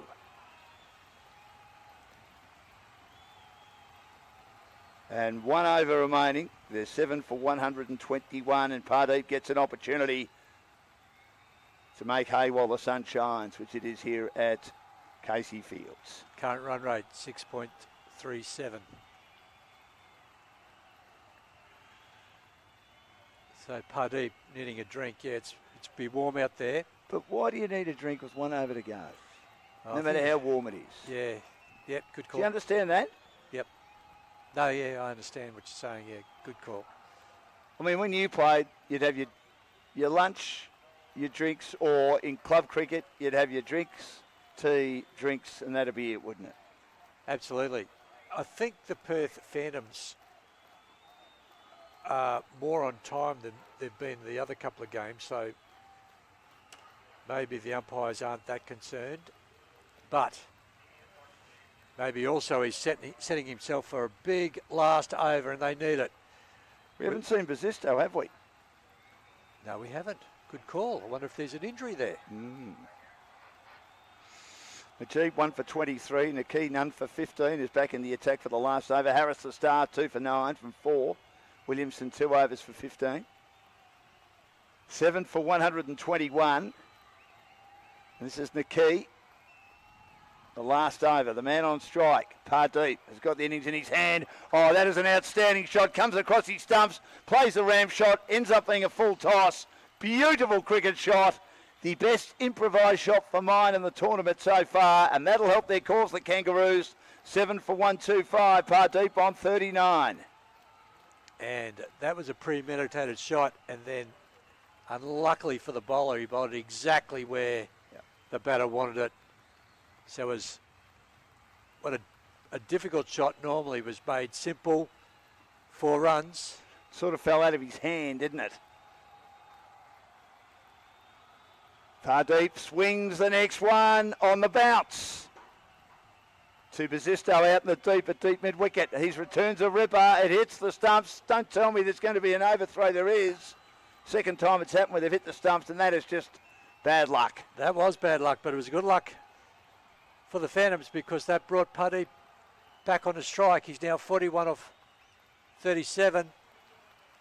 But they could still get 140 from here. They had 1 over at 16 off Edmundston, which also was a drop catch. And then they got those wickets quickly to drag themselves back into it. And 3 times they've got 2 wickets in and over. He's hitting with the breeze, so there's an opportunity over cover will be with the breeze. Doesn't want cover. Oh, that is huge. He just whacks that over deep backward square. Will Basisto's got to go into the trees, into the bushes, into the forest to go and find that. That is a monster. This is an over that's got out of hand again for the Phantoms. Length ball. And he's had an outstanding innings. Great partnership with Faran. He was at the other end while a lot of wickets fell quickly. And he's put that out of the ground with a huge smack. And the key just drops too short. If he could have that over again, he would definitely pitch up. And the difference between 150 and 140 was not getting Pardeep on strike over 17. Beaten outside the off stump. He moved his feet across the stumps, looking to give himself room. And good piece of bowling there by Naki on line. A play and a miss. That all-important psychological 140. Can we get 7 off the last 2 balls? He will be saying to himself. You're going to bring mid on off. Up is interesting. Can the Kangaroos become the first team to have 2 players get 50s in an innings? after Faran made 58. He needs 3. And he lofts the next one, just clears the infield at deep mid-wicket. They'll come back for 2. He'll be 1 away from a 50. And he'll get a chance off the last ball to get there. Fielder at mid-wicket did well to jump up high. Didn't miss him by too much, but by enough. That was a great effort. Set himself just out of reach. 7 for 135. Have a couple of big overs. This is one of them. 14 from this so far. Last ball. Attempts to swing. Could be a run out. And there's not. He makes his ground. And it's a bye. So he remains stranded on 49. But what an innings by Pardeep. 7 for 136. They've given themselves a chance here, the Kangaroos, of winning their only match in the tournament. The Phantoms must make 137 to win. They did bat well in the top end of their innings against the Indians the other day. They'll need to bat well in the second half of the innings to get the job done. It was, well, an interesting innings by the Kangaroos, Grant, and also a fascinating bowling display. It was full of good overs, but full of expensive overs from the Phantoms. That last set of 5 overs went for 10 and over for the Kangaroos. So and I still think they left a few out there. I think they were right on track for at least 140 and maybe 150. And it just goes to show how important it is to problem solve, to understand your role in the team, and that is to get the batter on a strike. Well, Faran made 58 in a partnership of over 70 with Pardeep, but Waleed out early for 4. Sandesh for 11. His father Nasir out for a first ball. Duncan Harris is on a hat-trick and nearly got it. Pardeep survived, and 49 not out of 41 then. A lot of wickets fell after Faran went out, after their partnership of 72. Khawaja for a duck, Saeed for 1, Noonan for a duck, and then Parwin was 3 not out.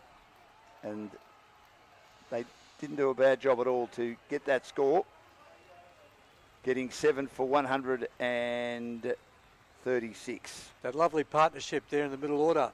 Faran and Pardeep, 70 of 67, held the innings together. Yes, that was the key, wasn't it? And even 26 off 14 at the end, with Parwin only made 3, and Pardeep got the runs. So looking at the bowling, Majid 1 for 23, 10 dots. Naqui expensive in his last over, 14, none for 29, the second most expensive over of the innings. Harris, what a star, 19 dot balls, Grant, 2 for 9s on a hat-trick and nearly got it. Kyle Williamson, 4 dot balls and he's none for 15. Surav, 11 dot balls, 2 for 16, did a good job. Kobe was expensive, none for 22 and had 15 from 1 over. And the captain decided to bring himself on with Will Basisto not bowling today and did the job. I reckon he would have thought that's a bonus, getting 2 for 17 with 8 dot balls and the target 137. Can the Phantoms get them, Grant? First of all, Harris, I just would like to give him a wrap. I haven't seen 19 dots for an over yet, and that was a really special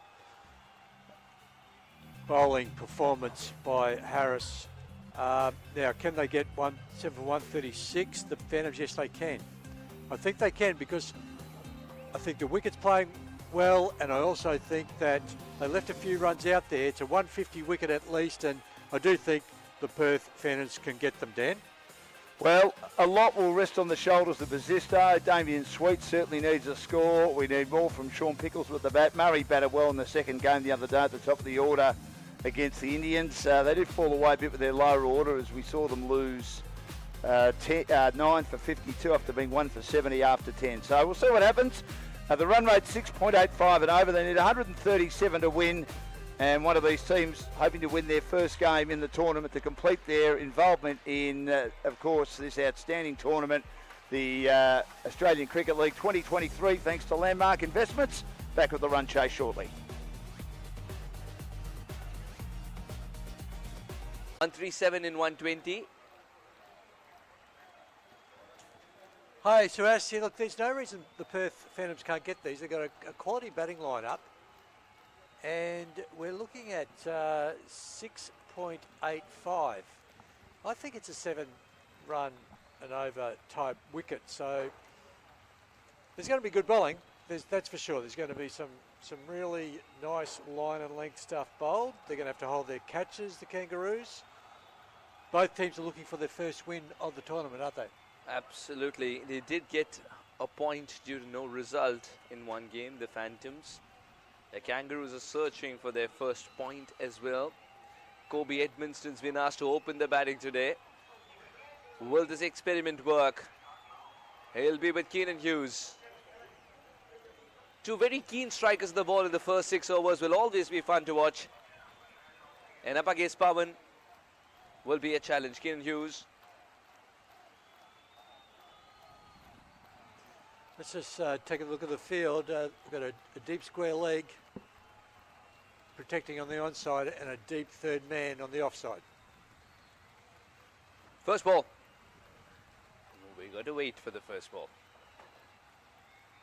The ball signaled by Ankur.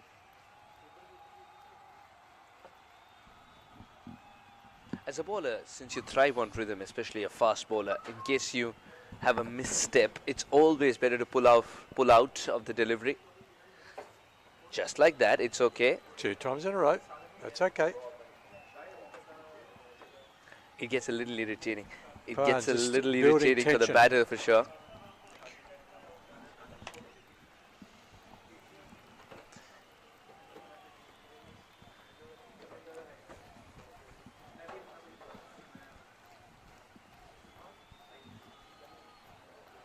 Down the leg side. He has to correct his line. Easy pickings there for Kobe Edmonston. Gets his first run. So do the Phantoms. Off the mark, first ball. Exactly what you're looking for as a batting unit.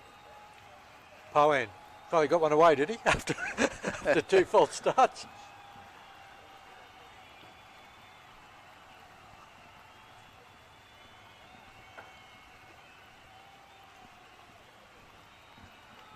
It's the second time that he's targeted the leg stump. That line is something he needs to correct, Pawan. He's so good when he's hitting the corridor of uncertainty. Yeah, just searching for a little bit of rhythm at the moment. It'll come. He'll work his way into this spell. Will Basisto is waiting for his turn to bat again. He's been superb in this tournament so far. He's got a couple of good starts as well.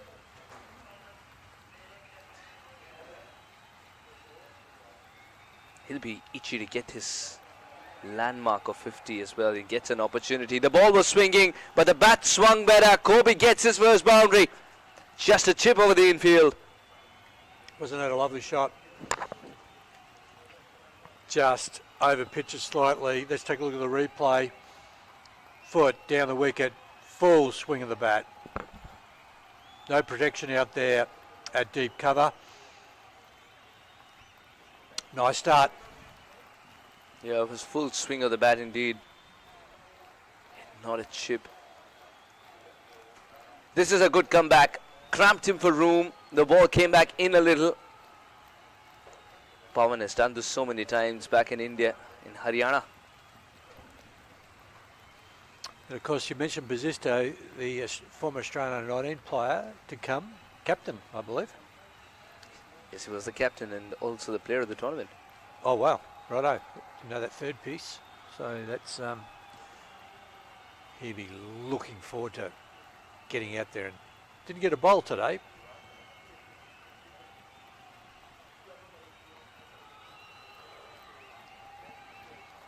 Is Kobe trying to hit the ball a little harder than required?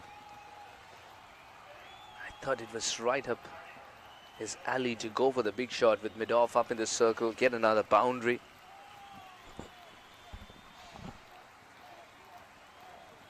Such a strong lad.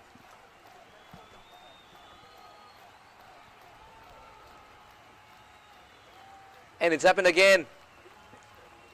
Now it's getting a little irritating, not just for the batter, but also the captain. And for himself too, because that means that he's just lacking rhythm. He's just not confident with his foot placement. He's not confident where he's going to land. And quite often, when you're worrying about everything in your delivery, you forget where you're going to bowl.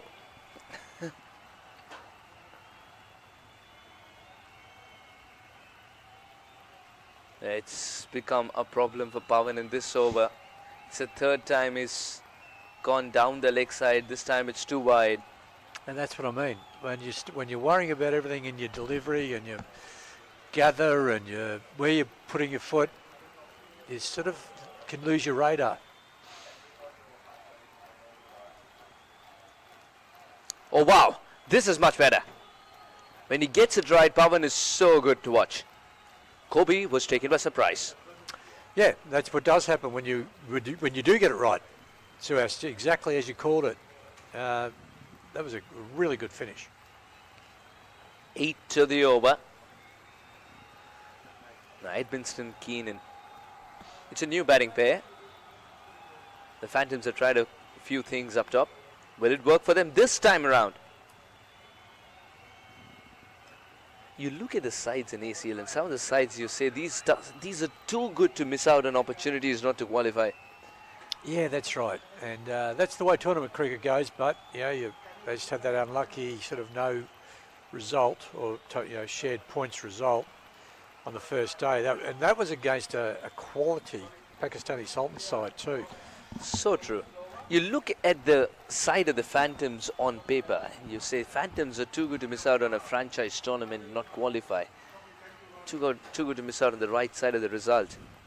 However, the way cricket is played out here, it's been very surprising, and that's exactly why you need to watch Aussie Cricket League, brought to you by Landmark. 2023 has been a very different year for franchise cricket, and Aussie Cricket League's added another beautiful chapter to it. Absolutely. I've so enjoyed the cricket.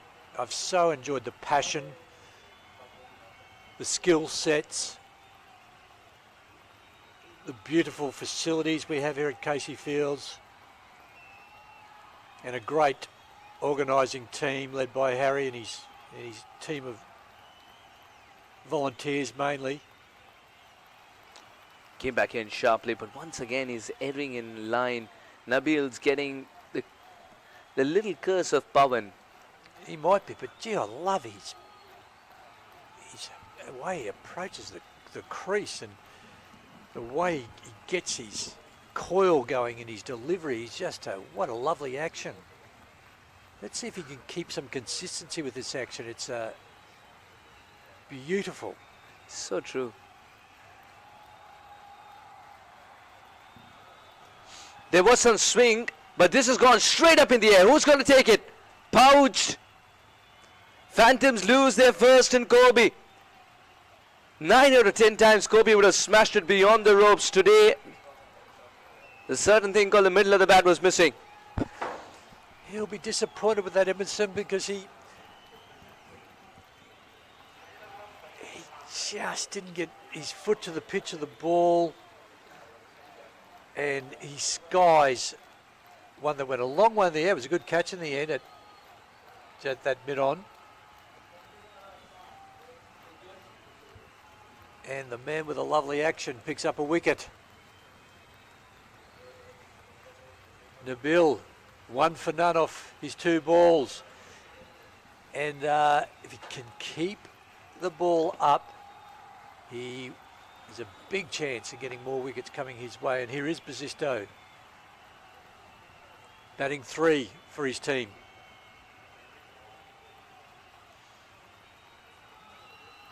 You were talking about his action. The way he's built as well. Everything screams fast bowling about him. It sure does. What an athlete Nabil is. He's got a terrific physique for quick bowling. Let's see what he does. What's he looking to do? I think he's looking just to pitch up outside off. Just hit that sort of off 4th stump line. That corridor of uncertainty. Bring Basisto forward.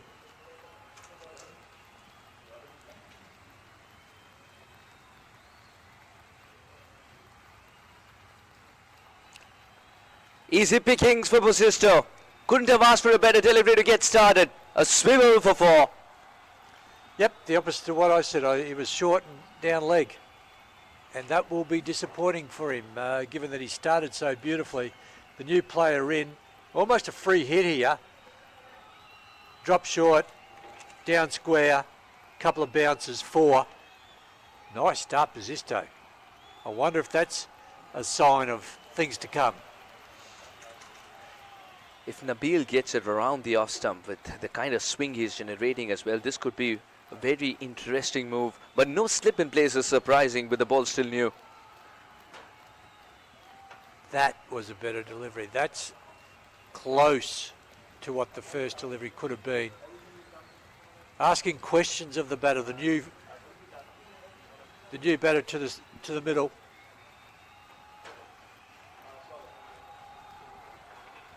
Bosister has been Mr. Consistent for the Phantoms. A lot rests on his batting effort today to get to 137.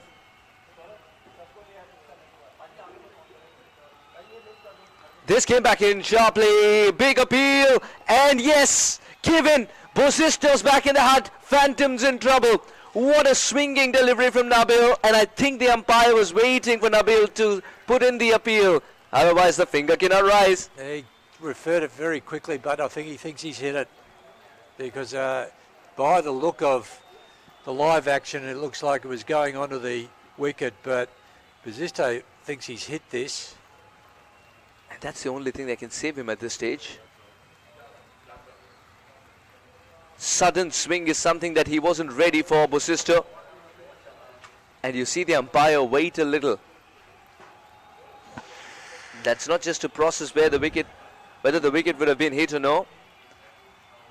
This is beautiful to see the line, and that's the level that we're talking about at the Aussie Cricket League as well this year. That would have gone on to crash the stumps. That'll crash into the stumps, that's for sure. The only thing that can save Bosister is a bit of willow. And there was none on that occasion. Bosister departs. Confirmation coming through. The Phantoms lose their second, and this is a huge one. The informed batter departing early. 12 for 2. Bosister going for the big shot ball. What was that, 3? I think 3 or 4 that he faced. And I'm not sure that that's what this called for. This is a fairly difficult run chase. Partnerships are the absolute key. You're going to find a new hero today, the Phantoms, with a bat in hand. 4 of 3 for Will Bosister, 12 for 2, the Phantoms. Pardeep and Faran. Wonderful partnership right in the middle of the innings. Set this score up. So the Phantoms have got to say to themselves, who's going to put their hand up to bat time? I know it's a T20. I know we've got to keep rotating the strike. We're only looking for just over 6 runs and over. But who's going to take responsibility for batting time in this innings and anchoring this innings? Will it be Imrul? Imrul Kayes, the very experienced Imrul Kayes of Bangladesh, usually opens the batting. Today has been sent in at number 4, which is a crucial position, but given the fact that just 12 runs have been put on the board, 2 wickets in this over, Nabil is keen to bowl the last ball of the over. Imrul had read that this was going away. A better collect would have made Nabil happy for sure. But what an over from the youngster. 3 runs and 2 wickets. Now 5 runs and 2 wickets. That bye as well. Forgot to add that boundary, 13 for 2.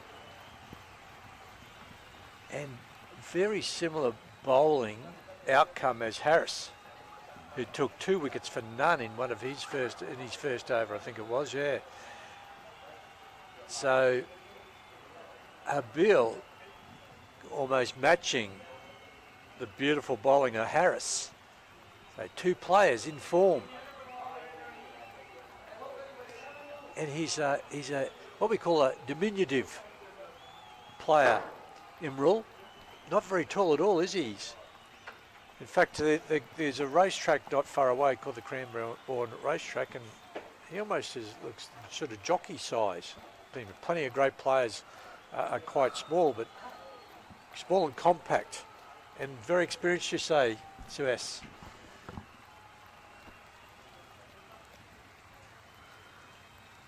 Is it true that compact players have better footwork? But Imrul has the best placement. What a way to start off. He's a second batter who started off with a boundary. Oh, I love that shot. Is that the front foot square drive? well, good as. Beautiful eye. Follow through. Hit the turf straight off the bat, down for 4. Pavan has been taken to the cleaners in the first 2 overs itself, and the next over has just begun, the second over. Seriously, the keeping needs to be improved. It's the second time a bye has gone by, and in the first few overs, the ball is nice and new. It will thud into your gloves. You can't be gifting runs to the opposition. And there's such great looking gloves too. That fluorescent yellow and green to match his outfit. Out of the 3 deliveries that Imrul has faced, 2 of them he's got runs by byes. Yes. And 1 he smashed away for 4. I mean, he didn't get runs personally, but the team did.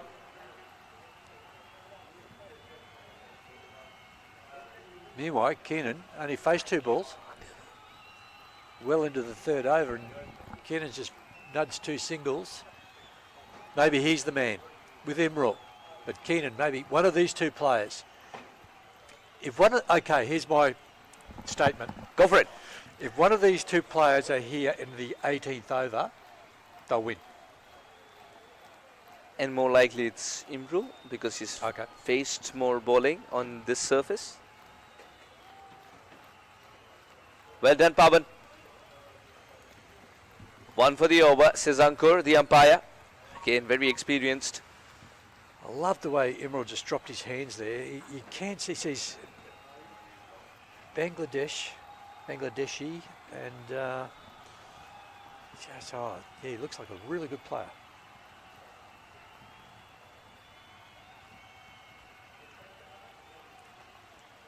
The way the ball is pinging off the surface and getting that much bounce, it's a treat to watch for any pacer. And Imrul playing each ball on its merits. Or not playing at all. You know, when you don't play, it's still a shot, don't you? Very well left. Now that is some aplomb. So much control, so much elegance. The over started with a boundary, ended with 1. Really like this shot, Suez. Look at this. Drops a little, well, no, I was going to say dropped too short, but it was only fractionally off a good length, and the timing and the eye of Imrul. Imrul, guys, has got such good wrists. So what's the sort of highest level Imrul has played? Bangladesh. The number 1 side? Yes. Oh, wow. Imrul, They're a good guys, side. They're a good is side. very yeah. surprised when he was out of the team as well. For what reason, God knows. Because he was he was the best going around. Oh, boy. And if you go and ask him, he himself would say, I have no clue. He was scoring runs. He'll go back to Kulla where he scored a ton of runs again. Then come back into the side.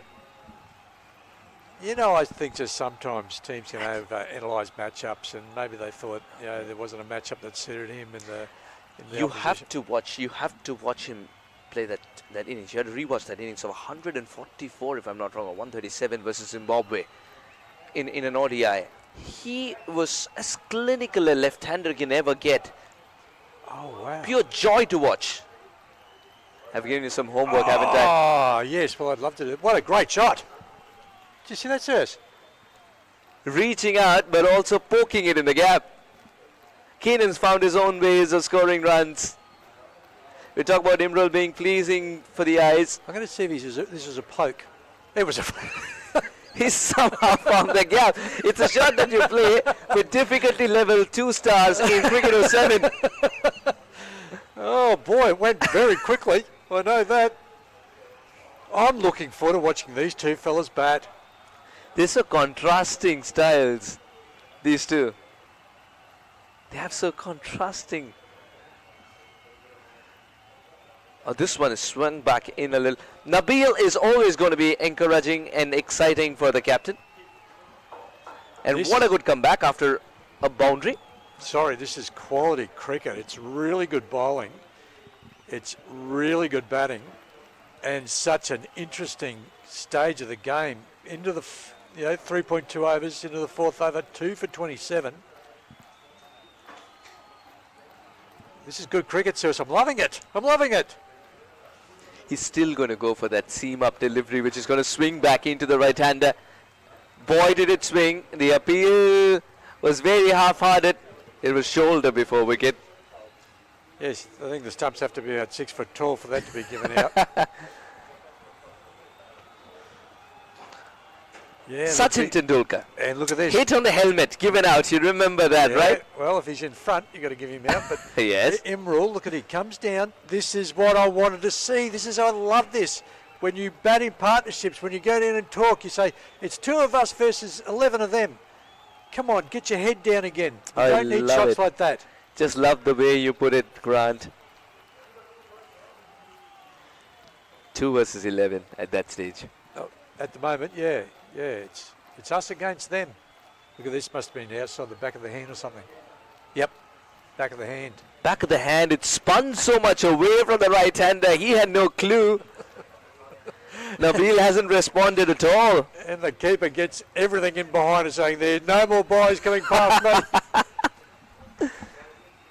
It's another over that started off with a boundary that's given some breathing space for Keenan. He was so good playing that shot of the first ball, wasn't he? He was. It's a very difficult shot to play. All eye. So 4 and 4 dots. Something must be going to happen at this last ball. If I'm Keenan, if I play the ball on its merits, I'm not inventing anything. I'm not trying anything too audacious, because I want to be here with Imrul. To bat with Imrul would be something special in this tournament. Keenan's got to conquer the fear of the ball turning away from him because of the back of the hand delivery and try and cover the angle a little more to open up new gaps. Came back in sharply, knocked for the best part of the bat. That could have been very dangerous, but he'll scamper through for the 2. We've seen a lot of that in this tournament. That's sort of what we call the French cut. So a 4 and a 2. 4 overs gone, 29 for 2, 6 runs of Nabil's over and 6 entertaining runs, because what transpired between those running balls, the balls in which runs were scored, let's just put it this way, was 4 dot balls of pure glory. So much fun to watch when Nabil's in action, and Grant's calling it too. And I'm hoping to see some spin, because I'm just wanting to see how Imrul plays spin, being from Bangladesh. No, hang on. What? Oh, we've been called back. It's been called back. Everyone's going to need to go back into their spots, because I've just heard the third umpire say the last ball was a no ball. Now this can turn around very quickly, because Keenan will now have a free hit. Oh, yes, of course. And I tell you who's not happy is the wickety, because he's got to walk all the way back into his spot. And the non-striker assisting the umpire a little there, especially with the camera angle, going just beyond. Otherwise would have been obscuring that front leg. Okay, so where does Keenan go? Was there a run scored? What happened with that ball, just from memory? Oh, The yes. Right, so that means that they can change their field placements if there were runs scored. So what are they doing? Wait a minute. Third man? Okay, yeah, you help me here. No, wait a minute. So, if a run was scored, you think a run was 2 runs were scored rather. But so that means they can't change the field.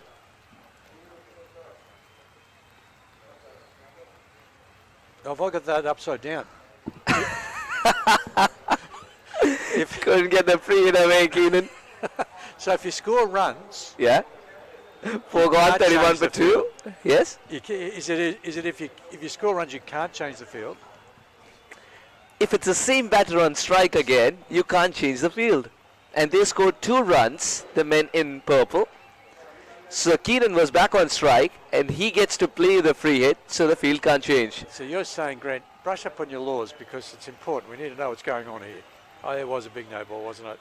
Yeah. As a bowler, you can't be competing with a non-striker taking a start. No. Now, hang on, what's happening?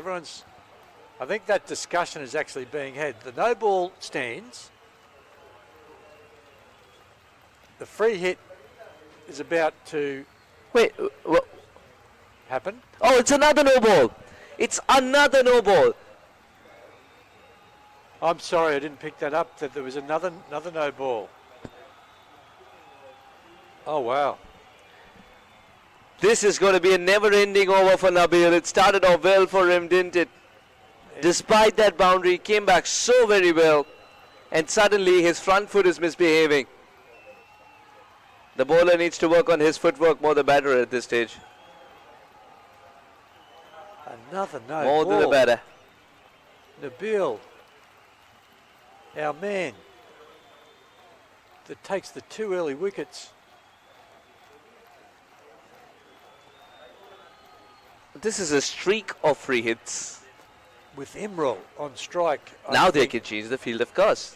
Deep mid-wicket is in real danger if he strays anywhere near his pads. I think he's going to hit it for 6 on the leg side. Ooh. At least try to. Well, Imrul Kayes has not understood this service at all.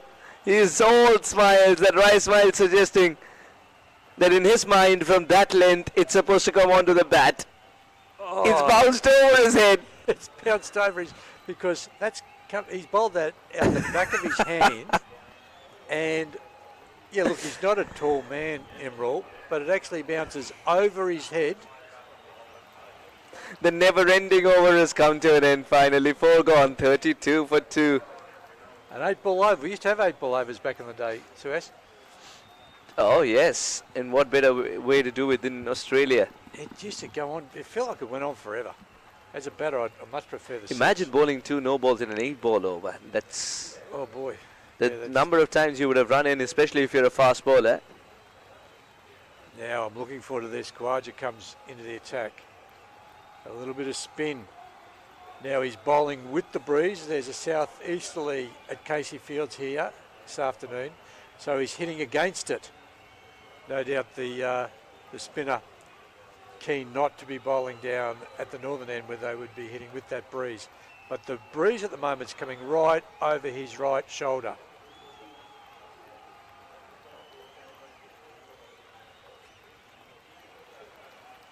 I think Yuach Keenan here may want to take the initiative early.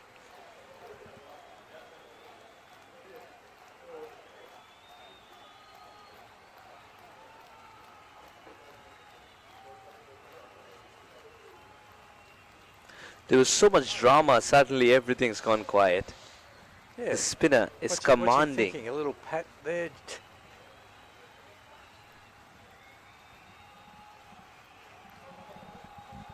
Can't get a single here. That's a very good collect by the keeper. Is he compensating for all those buys? Oh yeah, no more boys. Don't know what the bowler. Grant didn't like it. Oh, good ball. Khawaja keeps keen and guessing. Yeah, Khawaja bowling started beautifully. Oh well, this was the wrong one. And he left it thinking it was going to be wide. This is beautiful mind games. Let's have a look at that. Yes, it was.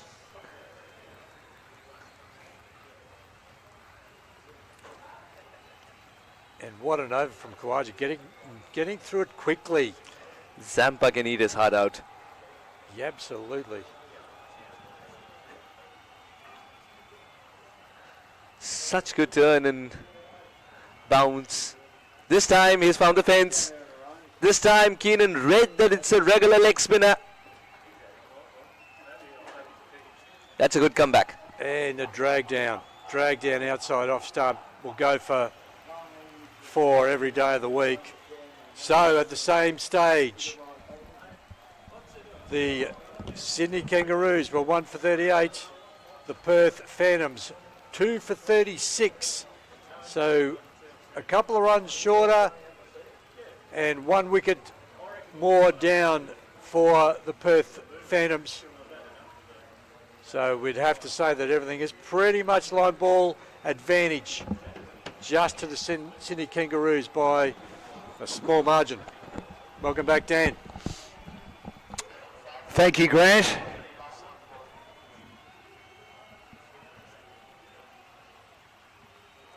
Thank you, Grant. Great to be here.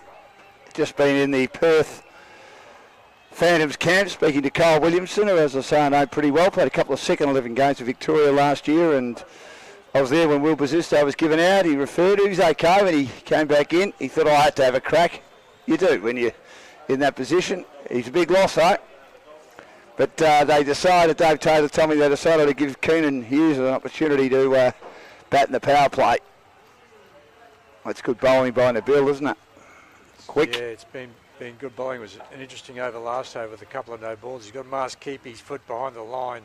No more free hits, which he got away with because he bowled this magnificent delivery at the back of his hand, the second one, and it actually steepled over the top of Imrul. But Imrul, Bangladesh, he's a Bangladeshi international player. He is. 101 needed. They had their moments in the World Cup too, but they're still just not. I mean, Nasser Hussain, who generally puts it eloquently, says they're playing good cricket, but not great cricket on a regular basis. And he's probably right there, I think, as this is I think played along the ground into the gully. Mike Atherton said something interesting about cricket too. He said, just talking about the future of Test cricket, he said they feel they may have to approach Test cricket similar to the way they approach Football World Cups, that you have a window where Test matches are played and it's actually devoid of any other T20s or around the world. See if the world can come to that agreement to keep Test cricket important and alive. Now that is a full-length ball that has played magnificently through the offside, driving fluently with the full face of the bat. Just over pitching a little bit. You could see that Nabil was trying for the Yorker and he didn't quite get it right. And nice shot by Imrul as he moves to 12, and they badly needed that boundary. I did make a statement while you were off air, Dan. Been known to make a statement. One of your big statements, yeah. I said if one of these players was still in batting at the 17th over, the Perth Phantoms will win. Well, we saw that with that partnership, didn't we? With one of those players for the Sydney Kangaroos still there at the end, and they managed to get 136. This is in the air, it's sliced away as he managed to clear the outfield. He has consecutive boundaries by Imrul. He's starting to open the shoulders. Again, he got underneath it. Again, he was able to get enough of it. And there was no one in the outer there at long off or at deep cover, and he cleared the infield easily. Missed his assignment on two levels there, two full and two wide. Nabil, he'll go back, reflect on that. Needs to get in tighter around that fourth stump line. If you're going to pitch up, you need to be very full around Yorker length to get away with it. 2 for 44. Last couple of balls of the power play. Imrul 16, gets one on the leg stump. I would dare say that should be a wide. It didn't touch any part of his apparel. It didn't. Hearing rumours about the rain on Sunday. We've spoken about Christmas Day bucketing, Boxing Day bucketing, maybe the second day of the Boxing Day Test bucketing. Here there might be 10 mils of rain late in the afternoon on Sunday. No confirmation yet, but the final could be moved into the morning, which makes sense. 2 for 45. We'll confirm that if we hear any more. Now the slow one. Peel for LBW, hit on the pad. Now the wicketkeeper was keen. And Nabil, good change of pace there. He turned around, he asked the question, I think. He didn't have his arms raised. Let's have a look at this. Mostly sunny, they're saying, on Sunday, according to the Bureau of Meteorology. No, you're right, but rain periods, or not periods, but you know, that was just ducking down leg. Good decision by the umpire. So maybe it won't be as bad as has been forecast for later in the day. 2 for 45. We're in the sixth over. Imrul 16. Keenan 13. Emerald on strike, and he gets a slow one. No ball, no ball. Another free hit. 3 of those now. The young man just having trouble with that front foot. And this could prove costly. There were a couple of times, as we mentioned, Grant, during the Sydney Kangaroos innings, that there were defining moments. There's some bad news, some good news. The bad news is this is his third no ball. The good news is he bowls the free hit delivery really well. Usually he bowls out of the back of his hand. But if you get it wrong, oh boy, you can just sit up and say, hit me. Here's the free hit. And it ends up being lofted down the ground. It was a delivery that he could get underneath and goes to the boundary for 4. Ouch, that hurts. He did flick it out the back of his hand, you watch. But fuller this time, and a player like Emerald's not going to miss that opportunity of the free hit. It's obviously disappointing Will Basisto didn't get amongst the runs today, but it gives an opportunity for the other members of the Perth side to take responsibility. I know Damien Sweet has won. He bowled well, he's fielded well, he's captained well, and he was able to get Kyle Williamson to play today. He was busy for the other 2 days of the tournament. As we look at what the comparison was after 6, and the Phantoms are 12 runs ahead and have lost 1 less wicket. They're 2 for 50. The Kangaroos were 3 for 38. They did, but this is the time when Pradeep and Faran put together a bit of a partnership, a good partnership, around 60, 67 I think it was. 70. 70, right, Yeah. Yep. And And so, Emerald now is starting to look pretty dangerous at 20 off 14. so Kyle Williamson and Damien Sweet, because Kyle's South African and played a bit of cricket in South Africa. So, as he said, the cricket world is a small world.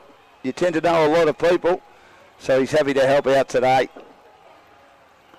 So the end of the power play. Khawaja in with his leg spin. Chopped away.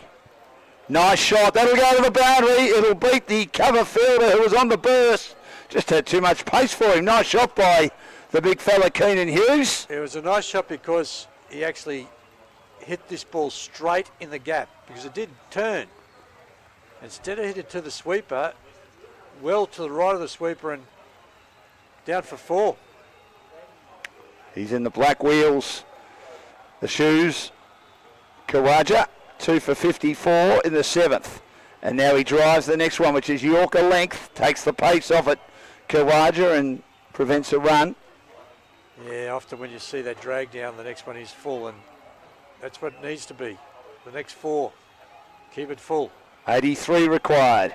Khawaja in again, wide of the off stump, edged by Hughes. Oh, third man.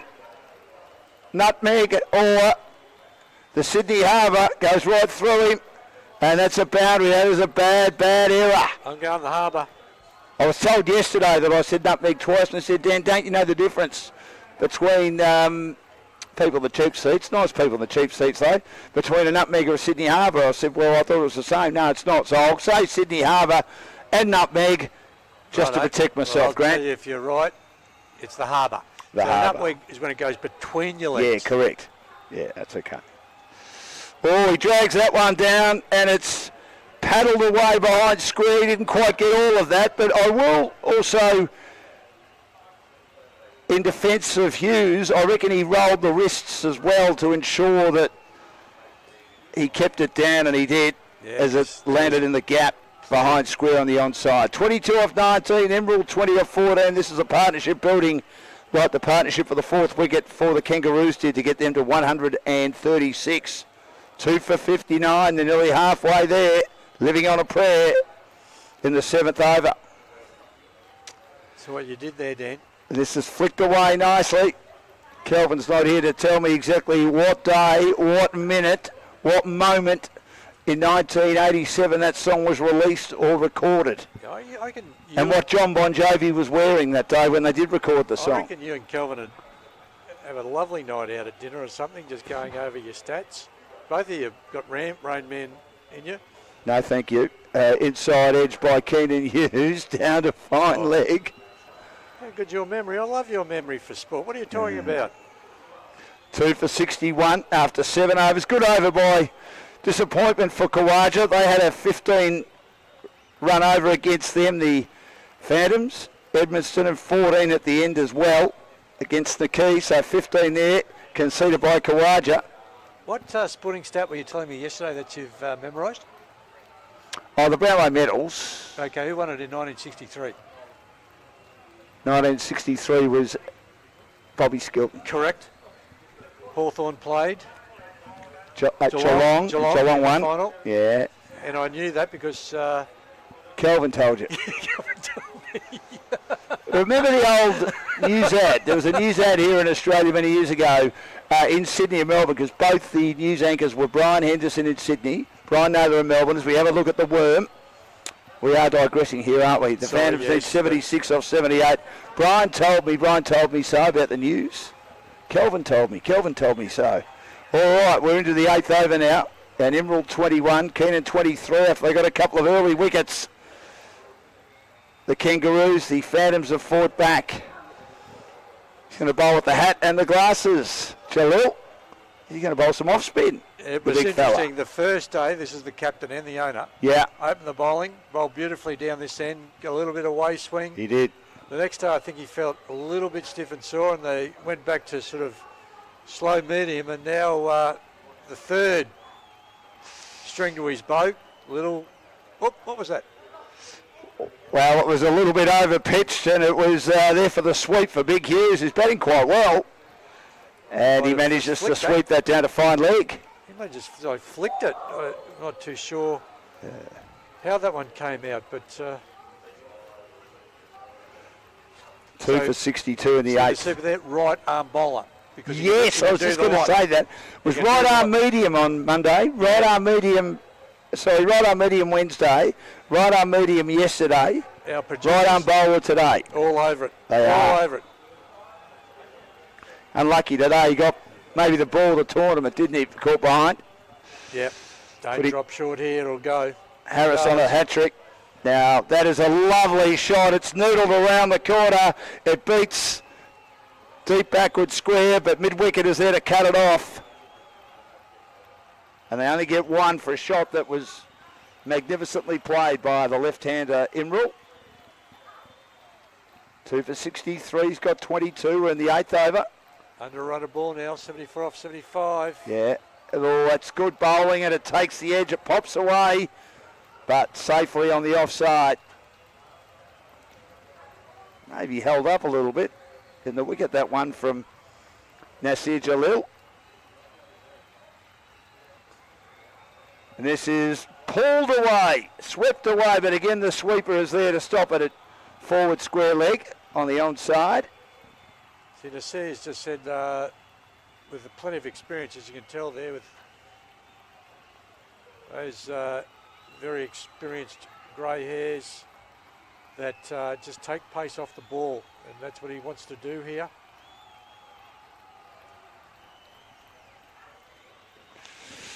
This is whacked away by Emerald, whacked away for 6. He got underneath that, and he has just dispatched it brilliantly over mid-wicket. What he forgot to say, take the pace of the ball, but don't pitch leg stump to a bloke with international experience. Yeah, it was there to be hit, wasn't it? Right in the hitting zone.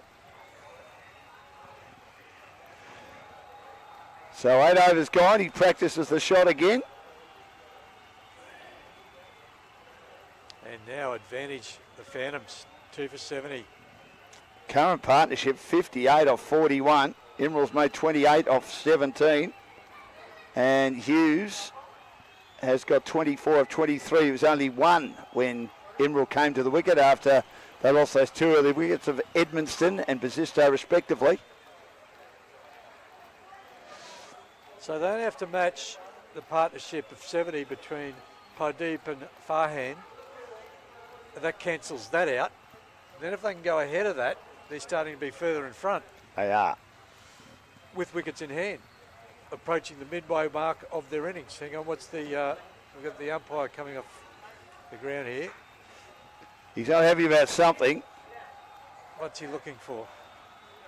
A new battery for his... Yes, I think so. Yeah. Yeah, he's got to have communication to the third umpire. He's two ways died by the looks. So we've got a swap. There's the swap. And out he goes. I think it's really good that the umpires we have in this tournament are so experienced and know exactly what we need, whether it be walkie-talkies, obviously understanding the third umpire, understanding how long the game has to run. Just a very experienced group of umpires, I reckon, have done a great job. The laws of the game, they're responsible for the laws of the game, the running of the game, the spirit of the game, pace of the game. Here's Tez Gandhi, I think, and I know I'm a bit of a fan of his, has been underused in this tournament so far. Very good at taking the pace off it and making it hard to score from in previous tournaments when playing for India. Left arm over First the ball's wicket. the dot ball. Keenan going to have a look at him to get started. 2 for 70 in the ninth over. Keenan, 25 off 25. He looks to play the late cut. It was on him quicker than he anticipated. Misses.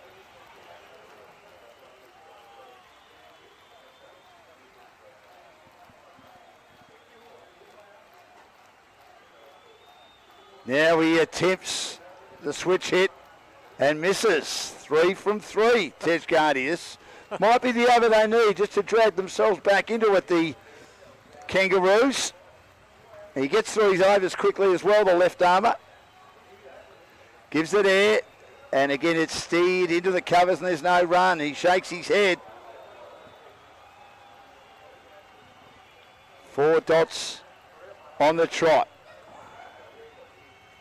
Shorter. Oh, did it bowl him? No, he takes the bails off. In fact, he is out. He's out. Did it bowl him or was it stumped? I was confused too. I think in the first instance it was bowled. Then he wasn't sure, and then he started walking out of the crease, and then the keeper decided he's going to take the old ball in one hand, take the whole stump out because the bails had come off as he walked out of his crease. Let's just see what did happen. Oh. It's out. Oh, he's missed it. Oh. It wasn't bowled. It came It's off. run out, is it? It came off the keeper's gloves. He thought he got bowled. I'd call him back. If I was the captain, I'd call him Yeah, back. that's not the spirit of the game. It's the touch of the Johnny Bairstows, this. Well, yeah, I mean... Let's have a look at this. This is why it's confusing. It's not bowled, is it? Let's have a look. First thing, is it bowled? Very flat, quick No, out, it's not bowled. straight at. No.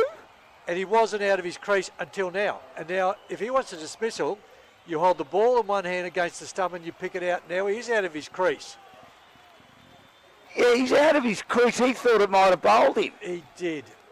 Oh. That's not right. That's not in the spirit of the game, as far as I'm concerned. Is it in the laws of the game? It is. But is it in the spirit of the game? Ashbarrow's here, and maybe we can find out from him. No, it's the other umpires are either officiating as third umpires or out on the ground. Dan, it's in the laws of the game because the ball was still live, right? So the ball had not died. It actually had lodged. Had it lodged, there'd been a different story had it lodged into the keeper's gloves, and that there would have been an argument there for that's the end of the process and it was a dead ball. But it ricocheted off the keeper's gloves, hit the stumps, took the bails off. The batters thought he was bowled. He walks off, and then the keeper's got the wherewithal to take the stump out of the ground. The keeper should have told him it didn't bowl yet. Well, I'm with you. I do agree. Tej Gandhi been good in this over. Murray, the new batter, batted really well, getting a 30 the other day when he and Bazisto were involved in a good partnership early in the innings against India. He noodles one around the corner, so Gandhi 1 for 1. But is it his wicket? I would have thought it's a run out, not a stumping. It's stumped. He wasn't Stumped. He wasn't attempting a run, so I believe that it'll go down as a stumping. Let's have a look. We'll have a look and see about that. We'll hope we get another look at it. So what's happened is Tej Gandhi's bowled a shorter, flatter delivery. He's beaten We're going to watch it again here. Keenan Take a look Hughes. Here we go. Here we go.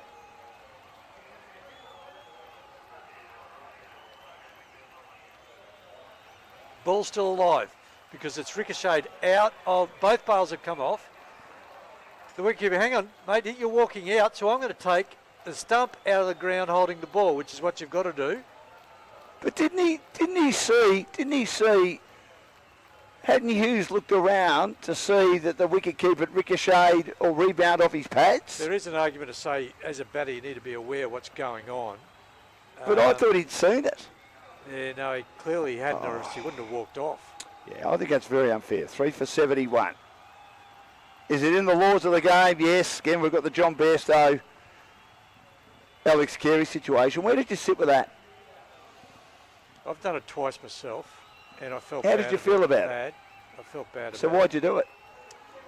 Because it was in the laws of the game. And this is where Carey gets away with it, in my view, Dan. It was all done in one motion. Had he held the ball and tempted Bairstow to go out. So I'm cool. I'm really good with what Carey did because he did it in one motion. It's almost like taking a stumping.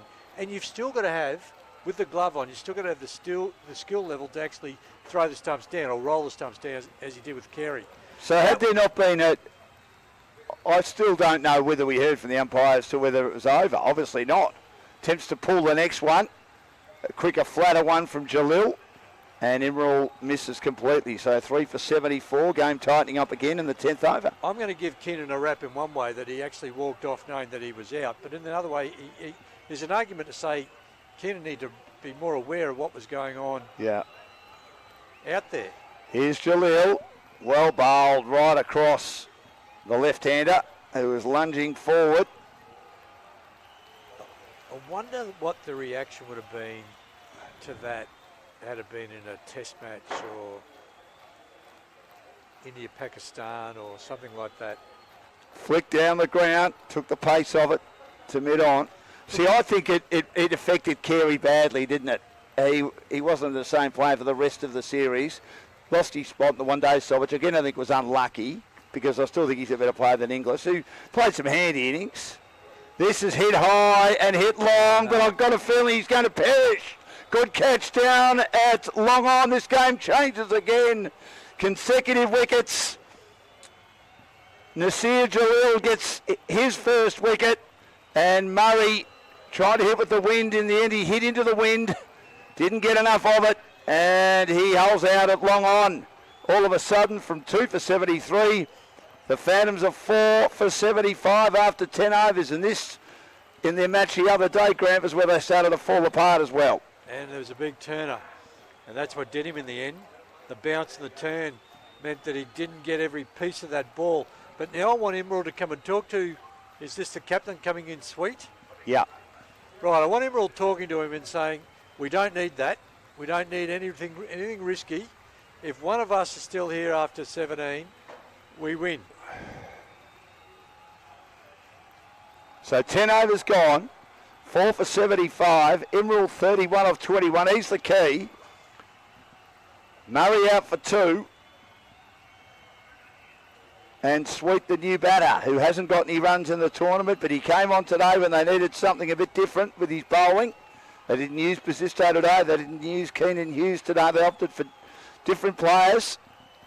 And let's look at some match awareness here. Like the Sydney Kangaroos were 3 for 61, and now the Perth Phantoms are 4 for 75. So they're well ahead of where the Sydney Kangaroos were at the same time, except they've lost a further wicket. So I just think these guys just need to play normal, what do I say, T20 cricket to the 17th over, and they'll see them their way home. Emerald's the one, isn't he?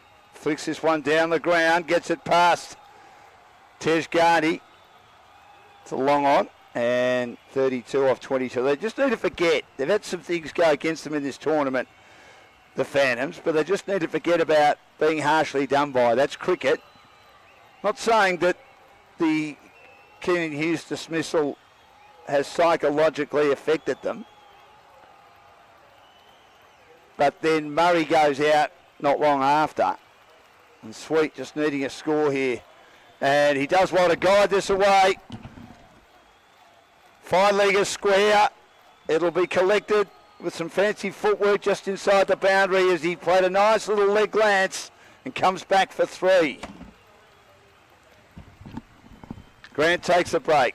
Suhas returns. 4 for 77 in the 11th. And what did you make of the Keenan Hughes dismissal? I believe it should not have been out in the laws of the game because it didn't bowl him. It came off the wicket-keeper's pads. And I can't believe Hughes didn't see because he did turn around at that stage.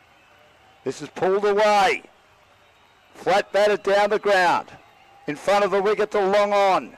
Oh, gee, the batter was thinking of a second run sweep.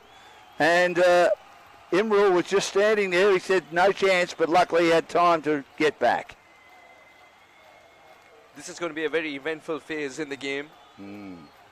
So many runs run between the wickets already in these 3 balls.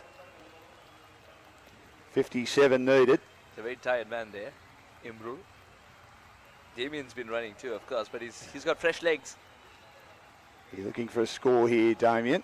Sweet. And he drives nicely. That's a good shot. Although, again, it's cut off nicely by Saeed on the boundary. That was hit pretty hard. Deserved more than one. Lovely fluent drive by the captain. Grant was speaking about the importance of Imrul playing a very good innings at this stage. He's been asked not to open for this game because he's someone who can stick around as well and play according to situation, bring all his experience. So they didn't want to kill the game, but rather take it long today. Wide of the off stump, giving it flight and air is Tez Gandhi. Swung away nicely for 2. Down along the onside, through long on once more, between long on and cow corner. Nice shot by Imrul, who's batted well, 35 off 24. Usually, Imrul, as he opens the batting, very flamboyant, gets off to a flyer. Today, it's been a different approach from the Phantoms, especially when they know they are chasing a target.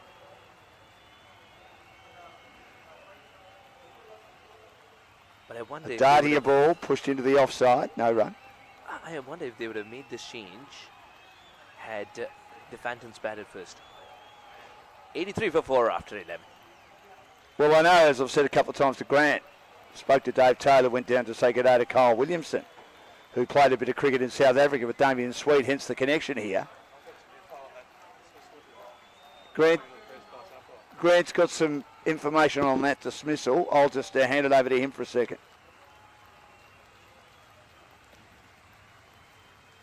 I've just spoken to the first-class umpire Burrows on this matter, and he actually states that if he was out there and he felt that the batter thought he had been bowled and he was leaving the crease under the assumption that he had been bowled, that there could have been a conference between the 2 umpires and had him called back. So if you think that you might have been out and it wasn't, and you leave the crease without trying to make a run, then it would be right within the rights of the umpires to say, no, he thought he was out, he wasn't actually out, bowled, and he could have been called back. That's interesting. 2 more runs taken here. Yes, Dan, your thoughts on that? Well, I'm big on the game being played in the right spirit. I felt, look, what has sort of surprised me is that Keenan Hughes, I reckon, looked behind and could see that it came off the wicket-keeper's pads. So why did he not just stay? How could he know that he was bowled? And that's what's confused me. But, yeah, look, I agree. I think the umpire should have conferred. I didn't think that was out. And I didn't think that Johnny Vesto was out either, even though I got absolutely rubbished on Facebook with my view on that. Even though it was pretty mild, I just said in my humble opinion. I always say in my humble opinion, Suhas, because I say opinions are like noses on your face. We've all got one. And we're allowed, I think, to put our views forward if we feel that we have something to say, provided we can back it up. They're slowing it down here. Jalil with his off spin. Now, Imrul, what's he doing? He's had a rush of blood here. He's hit it high, but he's only topped it. A great catch taken by the wicketkeeper. They've lost their 5th wicket and they're falling apart again, the Phantoms, like they did against India. That wicket of Keenan Hughes has turned this game. Imral gone for 35. What was he doing? All of a sudden, the Phantoms 5 for 86, still needing 51 to win. Now Nasir, the spinner, seems to be very effective, and what a good catch. Never took his eyes off the ball. Fueled by self-belief, never waited for anyone else to even try and get to it. You let the man with the gloves usually take the catch, and that's exactly what's happened here as well. Imral, he's played a shot that is not very Imral Kayas-like. Norman completes a good take. 35 of 27 for Imral, 86 for 5. Yes, well taken by Newman Ali. What he's done too is he said, mine, mine, mine, mine, mine, and they all just dispersed, didn't they? Like when the kids are called in the playground, it's the end of lunch. Time to go. Kids, time to come back in.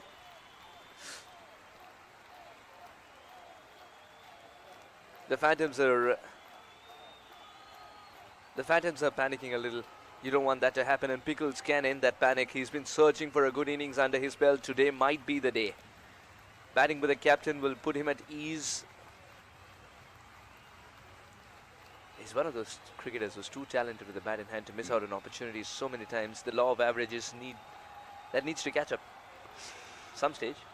Well, Jalil's got 2 for 16 and again beats him outside the off stump as he lunged forward. Great piece of bowling. Nasir Jalil, when he takes the new ball and the way he swings it away as well, feels like he was born to swing the cricket ball. And now, spin.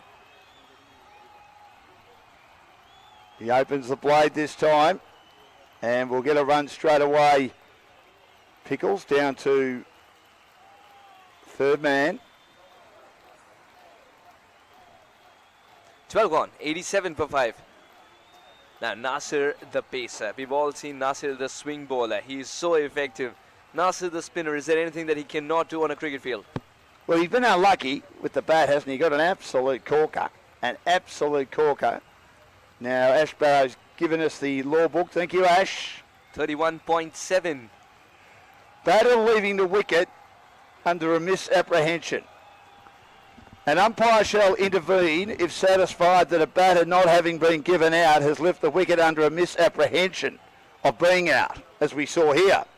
The umpire intervening shall call and signal dead ball to prevent any further action by the fielding side and shall recall the batter.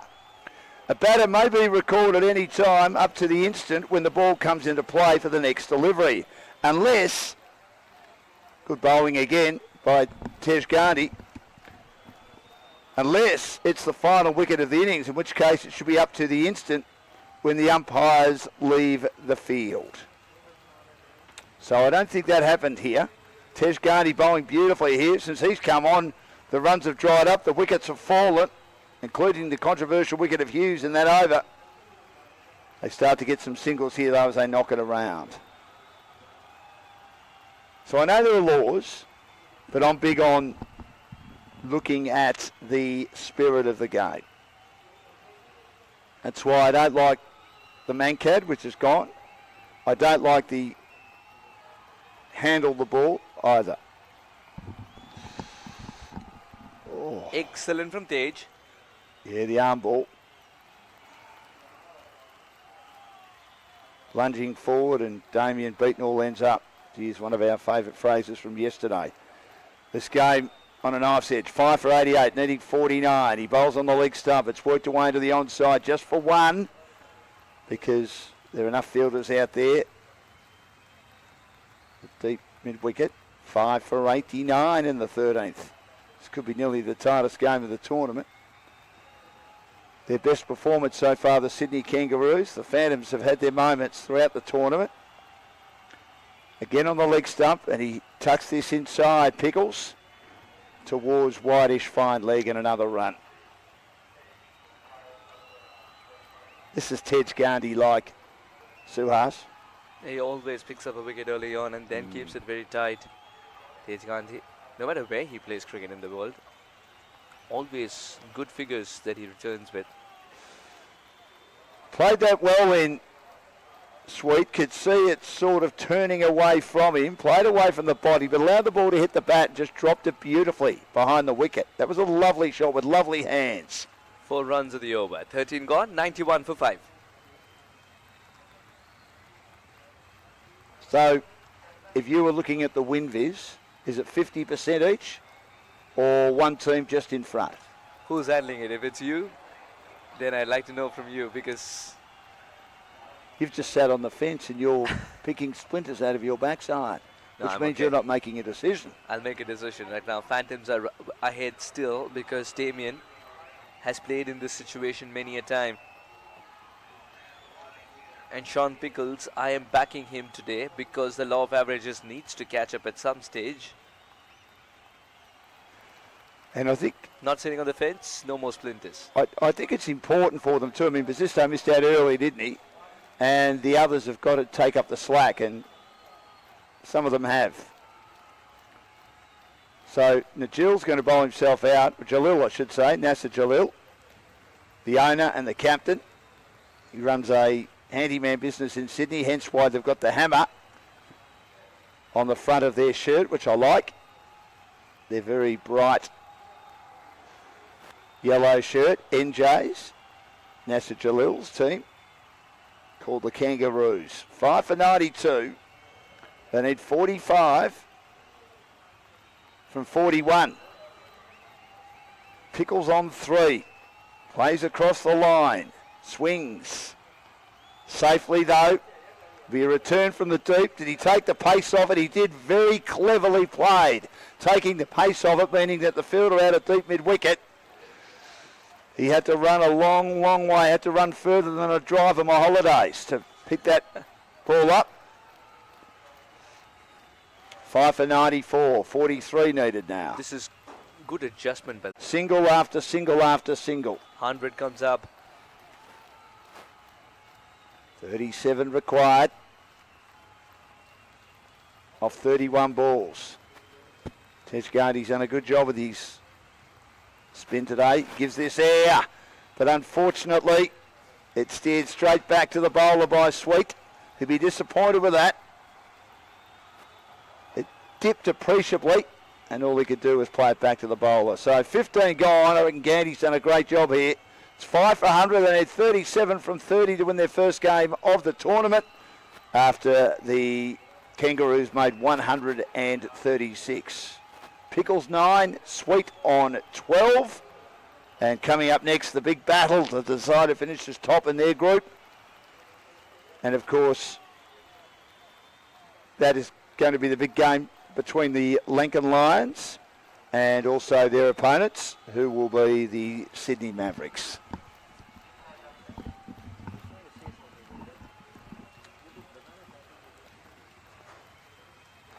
So Khawaja. Grant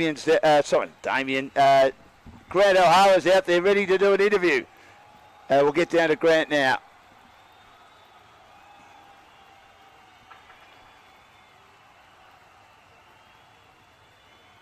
With Perth Phantoms coach Dave Taylor. Dave, welcome. How do you think this game is actually going at the moment for you? It's been going well. We've been really talking about some of our plans and some of the things that we needed to work on from the previous 2 games. So the guys have really tried to put that in place today. And Dave, I've just been talking to the boys. They come from all parts, don't they? There's some from Perth, there's some from India, there's some from England. Yep, absolutely. And it's been a great group, and we've learned so much about each other. And after the games and obviously during the games, it's been fantastic. And how have you enjoyed bringing this group together and being part of this tournament?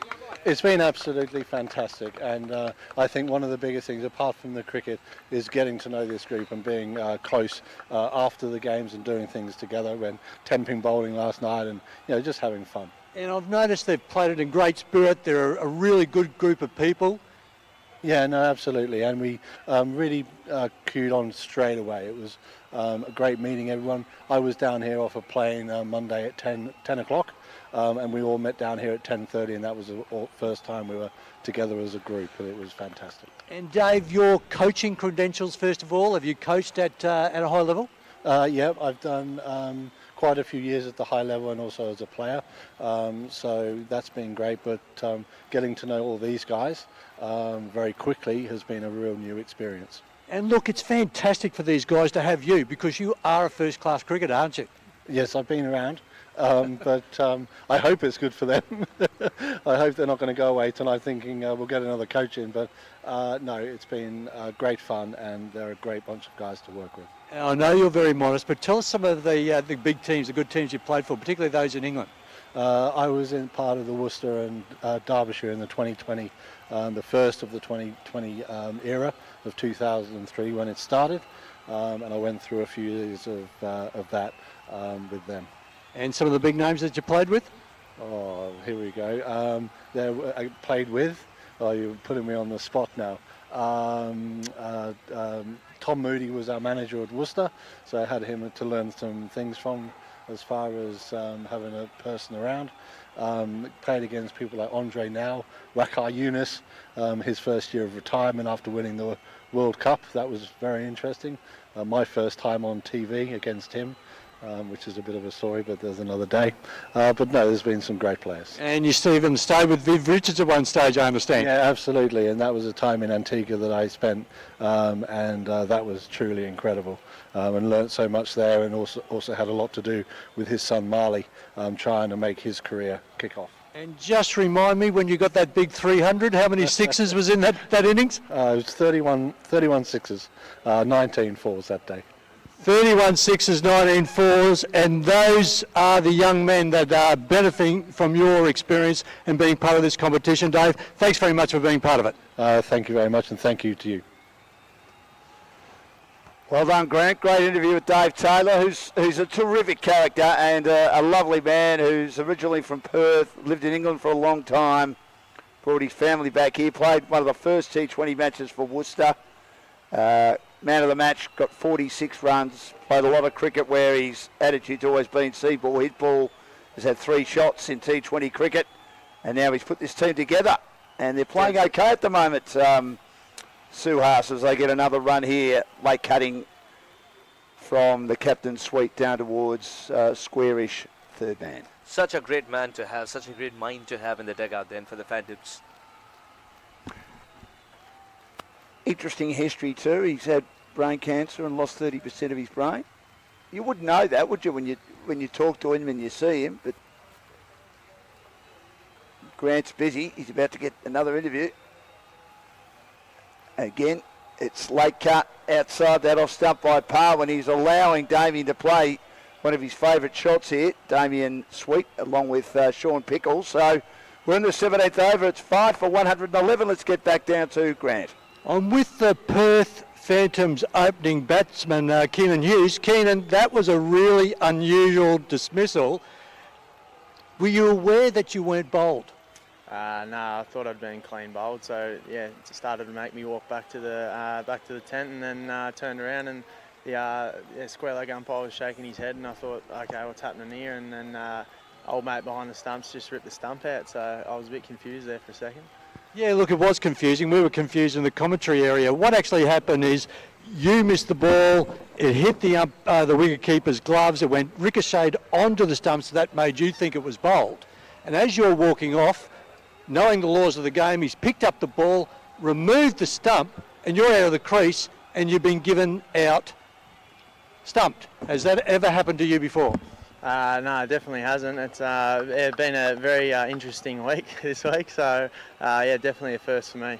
Now, we've got a wicket, big appeal, but Keenan, I know that hasn't happened to you before because on reflection and talking to the first class umpire, there may have been the opportunity for you to have been recalled because there's a law in cricket that says that if you thought you were out and actually weren't, there might have been an opportunity for you to be recalled. How do you feel about that? Yeah, look, it's a bit disappointing, I guess, but at the same time, I had no idea. So cricket's a funny game, and unfortunately, it didn't go my way in that aspect. But no, it was very nice to bat out there today, so it was good. You're going really well. We just thought you were going so well that if you were there still around that, with Imrul around that sort of 17 over mark, you'd knock these off pretty easily. But how do you think you're going to go? Do you think you're going to win this game? Yeah, we've got 2 quality guys out there at the moment, and you know, I think with a couple of overs left in hand, those boys can definitely steer the ship home. So hopefully the boys can get the job done for us. Kieran, can I congratulate you on the way that you handled yourself, the spirit of the game. You didn't cause any troubles around that. And it does go to show there are so many laws of cricket. It's nearly impossible to know them all. But well done, mate, and good luck with the rest of your cricket, particularly this year and further on. No worries. Thanks very much. Cheers. Thank you so much, Grant. I think there's a wicket here, Suhas. We'll explain that. Grant said there's an appeal. He's right. And It is. I just get a feeling that he might be in trouble here because he did dive. He did dive, but The bat was in shoulder the of air. the bat, yes, Yeah. the shoulder of the bat, Yes. it popped up suddenly, the entire bat, and there was no part of the willow behind the crease. It didn't go beyond the crease. And that's exactly why Pickles is back in the hut. And the captain's furious. But you're right. Look, looking at it, we had a couple of looks at it. First time I thought, yeah, he's right. Second time I looked at it, no, I think it's slightly elevated. Third time I looked and I thought, no, if I was the third umpire, I'd give that out. The question is, they didn't need to scamper through for a No. second run because the situation wasn't such. Pickles back after getting a start. This is a huge blow for the Phantoms. 6 down for 114. I think they sort of realised that too. This is what happened yesterday. Remember, Edmonton knocked one on the onside. Yep. And he went for a second run, or the other day, and they didn't need to do it. Took the pace of it and got run out.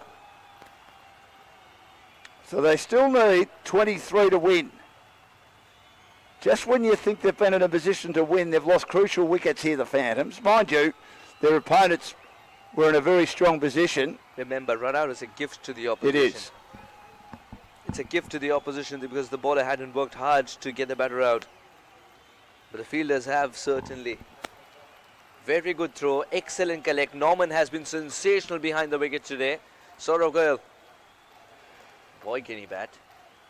I think Grant's got another interview down there. We'll just see this ball and then we'll head down there.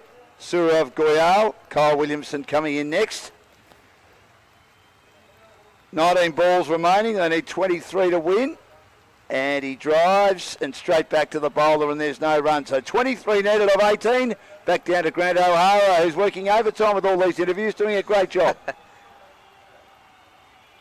I'm with Perth Phantoms owner, Sada Freddy. Sad, welcome. Thank you very much. And look, I've got to start with your name. That is such a famous cricket name. Can you just tell me a bit about that background? It is actually. It's a big clan in Pakistan and based in Afghanistan. We are like about 4 million Afridis in the world, so most of them are involved in business and cricket. So that's how it is, yeah. And a famous name and a very successful name at that too, Sad. Now just tell us, you're the owner. Now what does that mean? Well, actually, we are two owners, Irfan and myself. So I'm doing a lot of work for Perth, cricket in Perth, and we really wanted to take a step forward from Perth, bring the team here to Melbourne, and just encourage people to come up the level up. Like they've been playing community cricket there, but we want to have chance and have a platform for them to come and perform here and maybe get big opportunities in future. Yeah, so from Perth, so how did it actually come about? Who approached you and what did they say and what convinced you to be involved? Well, it was, I saw the ACL, I was following it from last 2 years, and this year they put up a new team opportunity, and then I talked to Irfan, I said, look, it's a great opportunity for Perth players, and let's get involved in it, and he said, yes, why not? It's a dream come true. We bought the team, and then we had very little time, only 3 months, to set up a team, coach, players, everyone, and we got involved in that way. We bought up players, but we said we won't play, and we'll give the opportunity to the players to play. And there's a wicket. Looks like we've got a wicket. There is. This is going down to the wire, this one. 3 overs, 6 for 114. Sad, I know you must be very keen to see what's happening there, but this is so interesting. Do you think that there's a big opportunity for further Perth teams, or maybe even taking the tournament to Perth one day? Yeah, definitely. There was some talk about that, to take a tournament to Perth, and it's a great atmosphere in Perth. There's really good grounds and very good weather, to be very honest. Good pitches. So definitely, if the tournament comes there, there's a lot of talent, as you can see, even in other platforms. Perth is really good with cricket. This team is also based from community, premier cricket, and all these. We've got international player, we've got a county player. So it's a big diverse team here, and we can do much better than that in future. And of course a wonderful player like Imran from Bangladesh. So it's been a very multicultural team. And can I congratulate you on the way your boys have gone about their cricket? I think they've been great ambassadors for you and for the franchise, and I hope that you're very proud of them. Oh, definitely. Look, the result doesn't really matter. The way we have played the cricket, the standard we have set up here. The boys were skillful in its first year for them, and it's been just a week that they have gelled up together. So it's really satisfying to see a team performing at such level, and there was some individual good performances here. I would like to thank the sponsors also, NIT College, Kingsbury, and also DT coming up as a coach. He also helped, also brought one of his friend David Aline yesterday for training. So even the boys lost, but they were still like the morale was very high for trainings and stuff, and it's great from the boys. Congratulations to you. You've pulled together a really good team, a great coach, and I hope that you come back for many more seasons to come, Sard. Thank you. Sure, thank you very much. Thank you.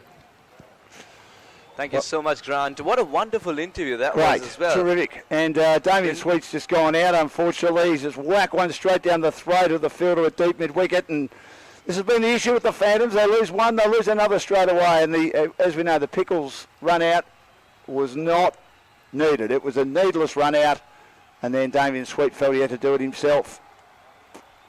Quaja's change in pace is working at this stage. They're tightening it up. Suddenly, the Kangaroos are also treating dot balls as a win. The equation's getting tighter with two new men at the crease. The Phantoms have only themselves to blame. Tells you the importance of having a set batter at this stage in the middle. Well, the win viz to me is 60-40 in favour of the Kangaroos now, just with those two wickets falling. Two set players, two busy players going well, but the run-out's the one for me. That's just overs. Disappointing, isn't it? 118 for 7. Yes, the run-out was disappointing, Yes. and needless, as you rightly pointed out. Because it wasn't just one run. You see the repercussions now with the captain back in the huts too. The reason I love that interview is also because the attitude was just terrific. He said he's got 3 months to build this team, but the way he went about it, the results haven't been in his favor, but the morale of the team was still high, and as a league it's grown because you had the right people and the right minds working on it. I mean, I like Keenan Hughes' attitude too, that when Grant said, full credit to you for the way you've reacted. He said he'd never seen a dismissal like that before, and he has been unlucky. Cricket teaches you. Yeah, it does. Every single day it teaches you something new. No Drives you mad, but we do love it, don't we? It does drive you mad. Especially if you're a team playing and you're just not having any luck. And I don't think the Phantoms have had a lot of luck. Mind you, make your own luck too. Full credit to the Kangaroos, though. 19 or 12. The Kangaroos have almost eked out a win. If they can get this over done and dusted with, it'll make things tougher for the Phantoms. That's only if Pawan gets all the 6 balls right. 5 more to go. A single will not hurt them much. Goyal's got to go for the big shot early on in the over. What are his options? Inside out. Loves to play that shot. He loves to play the pull as well. No one at cow corner. Pawan's bowling outside off. It's going to be an interesting story. So 18 off 11. Pawan working away. He's got to swing it back in. Yes, he does. I wonder what that appeal was for, though. Pawan was a little absorbed in the appeal and soon realized he's got to be the fielder too. I'm just not sure they've got enough hitters here, the Phantoms. 17 of 10. Things getting tighter. They need a boundary, if not 2 in this over to feel at ease, the Phantoms. It's very simple, keep it wicket to wicket, and there is a bit of movement after pitching as well, coming into the right-hander. Out of the two, Saurav's the more established batter. They've held their nerve better. Nasir, Jalil and co. They've held their nerve better. Have. Tej Gandhi, beautiful spell. Beautiful spell indeed, as always. With Tej Gandhi, you actually get surprised if it's not a good spell, because that's how well he set his benchmark. And not just in Australia, wherever he goes.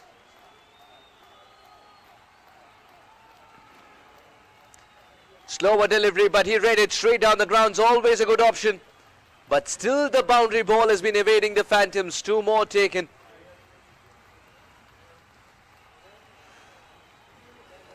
Pawan is not giving pace. No, he's changing his pace nicely, isn't he? Bowling well at the death. 14 off 8. I still favour the Kangaroos here. And just that run out and then Sweet's dismissal straight away. He'd be disappointed because still felt the game rested on his shoulders.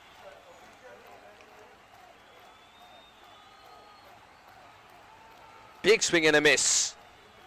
Dot ball is worth its weight in gold. Yeah, it is.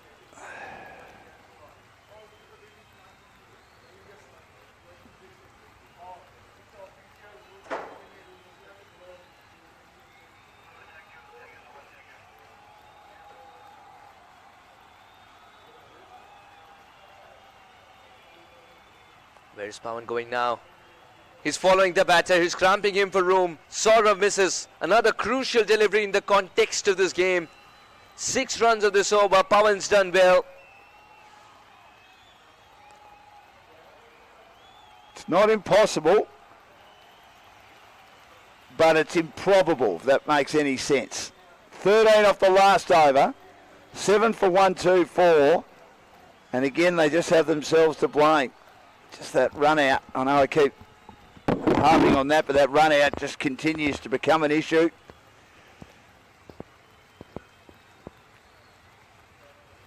But they still are portraying a positive disposition, the Perth Phantoms. 1 over left. Nabil to bowl the final over. Can they hang on to victory? It was that last over, of course, which certainly helped the Kangaroos. Brilliant batting by Pardeep. Nabil's been excellent. 2 for 27. He's got to make sure that the no balls are out of the equation.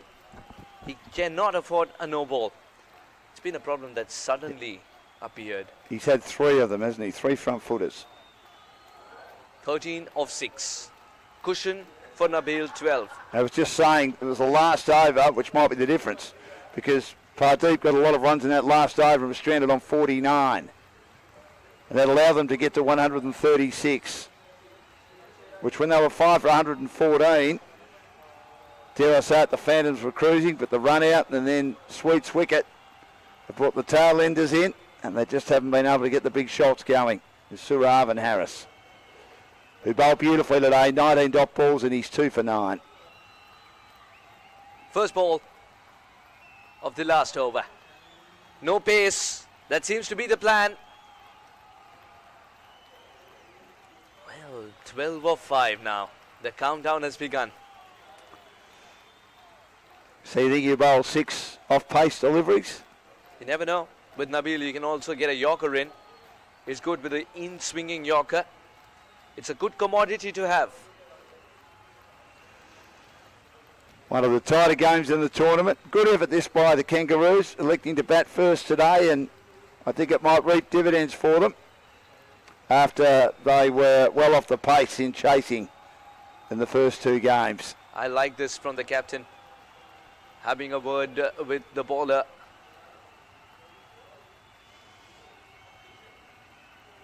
But keeping it brief. Good slower delivery once again. And that could be an impossible single. He did take a start at the non-strikers end.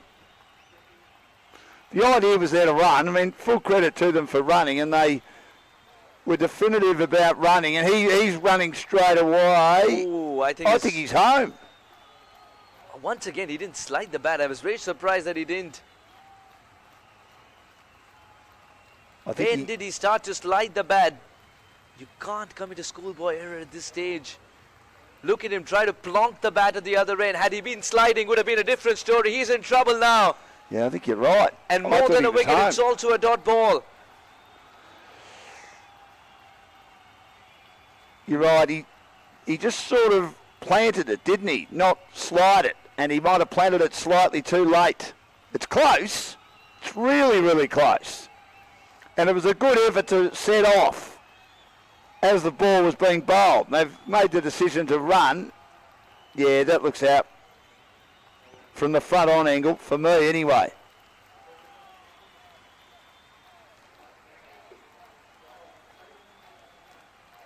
It's an absolutely avoidable error. Yeah, hasn't quite plonked it. Correct. Sometimes the aerial route for the bat is problematic. And it's not just an avoidable run out, it could have been a run less to get as well for the Phantoms. Now 12 needed of 4. And Saurav, who packed a promise in his kit bag that he'll finish games, is back in the hut for just 5. 1, 2, 5 for 8. Yeah, they've lost 3 for 11. Carl Williamson, Premier cricketer, taken nearly 100 wickets for Melbourne at a year at Bomb Beach in the Cricket Southern Bayside competition down in the southern suburb in Melbourne, in between Edithvale, Aspendale and Chelsea, heading towards the Mornington Peninsula, which has just 4 streets. Bomb Beach, but a good sporting community, footy and cricket. 12 or 4.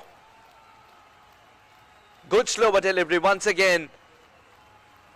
And has a try the stumps, does a keeper, but I think there is a better opportunity at the non-strikers end. There was one, because Kyle was livid with himself that he didn't connect it and forgot to run.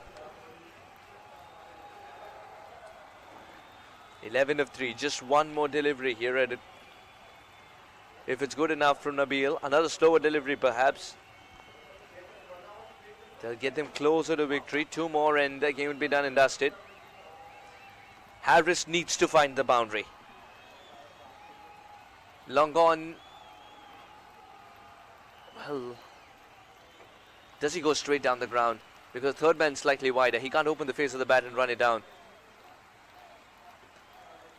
Not enough contact. He's got to push for 2 because he's faced more deliveries. Harris. This could be a close call as well. In fact, it's given.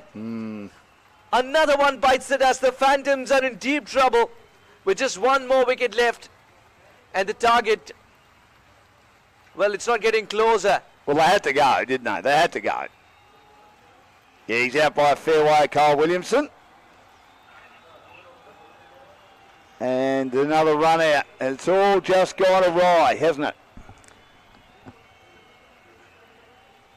They very easily could have closed the game, especially with their captain Damien batting out there at one stage. They were cruising. Yeah, they were cruising. This is absolute harakiri. And superb comeback by the Kangaroos. Oh, no, has he taken that ball? He mightn't have taken the ball there. He's taken the stumps. That's why he's been told to come back, I think, or Williamson was waiting. Is that a bit of luck they required as well? Oh, what a tipsy-turvy contest this has turned out to be. What should have been a straightforward run out, it isn't. And what should have been a run straight forward was not just moments ago, with Saurav back in the hut. Now, if the ball has hit the stumps, he's gone. But before that, it's his hand which has disturbed the bails. Yeah, he didn't have the ball. He lost control of the ball.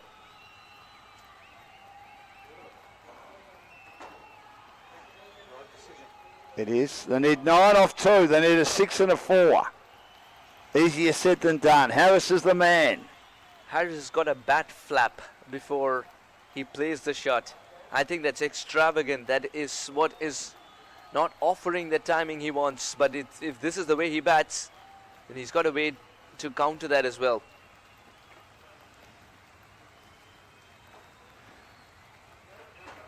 All right, no third man now. Third man's inside the circle. If he gets 1 over point, it's another boundary. Sweeper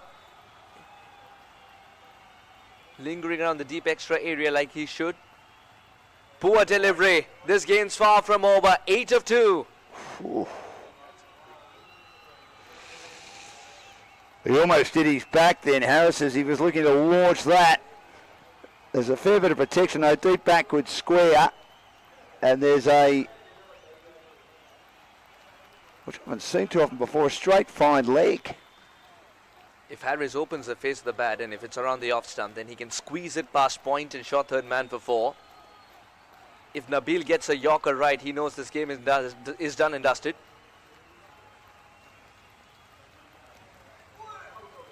Is that straight enough? Big appeal. That would have missed the leg stump. Nabil wants to go for a review, but does the captain oblige? No bat involved, that's for sure.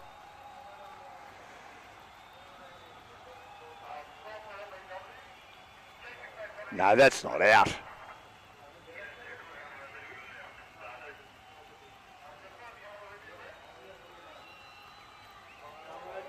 How well has he bowled in a difficult situation? Actually, I thought he was further across. He stumps. It's hit the second pad.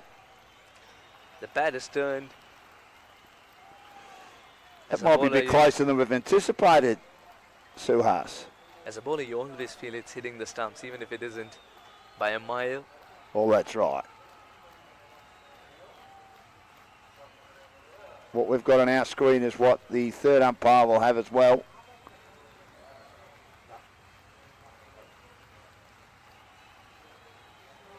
Not out. Not out. So the only way I can win from here is if they go for a 6. Well, that's right. 6 and Kai is tie. asked to hit a 6. Yeah. And that'll be his first run as well. Correct for Kyle Williamson in his first match in the tournament. Bowled a couple of overs for 15. Very experienced cricketer. Nabil, he'll be feeling confident on top of his mark. Kyle is looking to get underneath this ball. There is a chance that the ball will come back in sharply into Kyle. No, in fact, he's kept it wide. It's a wild swing which Kyle misses. And it is Nabil who's pulled off this victory. The Kangaroos, they win by a margin of 6 runs. They've kept their calm. And they brilliantly finished this game. Because at one stage, it was going to get even more difficult. But this is what calmness and experience can do. Well, in the last 5 overs, only scored 3 for 16. The Phantoms, it was that run out the second time in the tournament. A defining moment, remembering in the match against India, they were 2 for 92 and Edmondson and Visisto were at the wicket, and they turned one into the onside. He took the pace off the shot, Edmondson, went for a second run, the field was deep, got run out. We saw the same thing happen today with Pickles and also Sweet. They were turning the strike over beautifully. Grant did a great job of those interviews with members of the Perth Phantoms. Of course, Keenan Hughes, who I thought handled himself magnificently despite that dismissal that I still don't think was in the spirit of the game. Obviously, the coach, Dave Taylor, and the owner. And while that was happening, the game was turning, unfortunately, against the Perth Phantoms. That game had absolutely everything, Dan. It had good cricket. It had some controversy. It had laws of the game being tested. There are that many, look at the book, there are that many laws of cricket that's one that now will stay with me for the rest of my cricket watching days.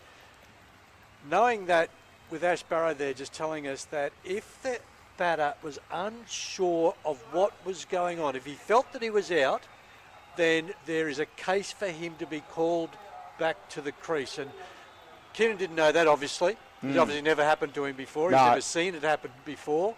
Yes, it was within the laws of the game. Did the keeper do the right thing? Well, in the heat of the moment, yeah, he might reflect on it later on and go, I might look at it a little bit differently in the next time if that ever happens again. But what a really, this to me shows the class of this tournament and the way that people are prepared to play it.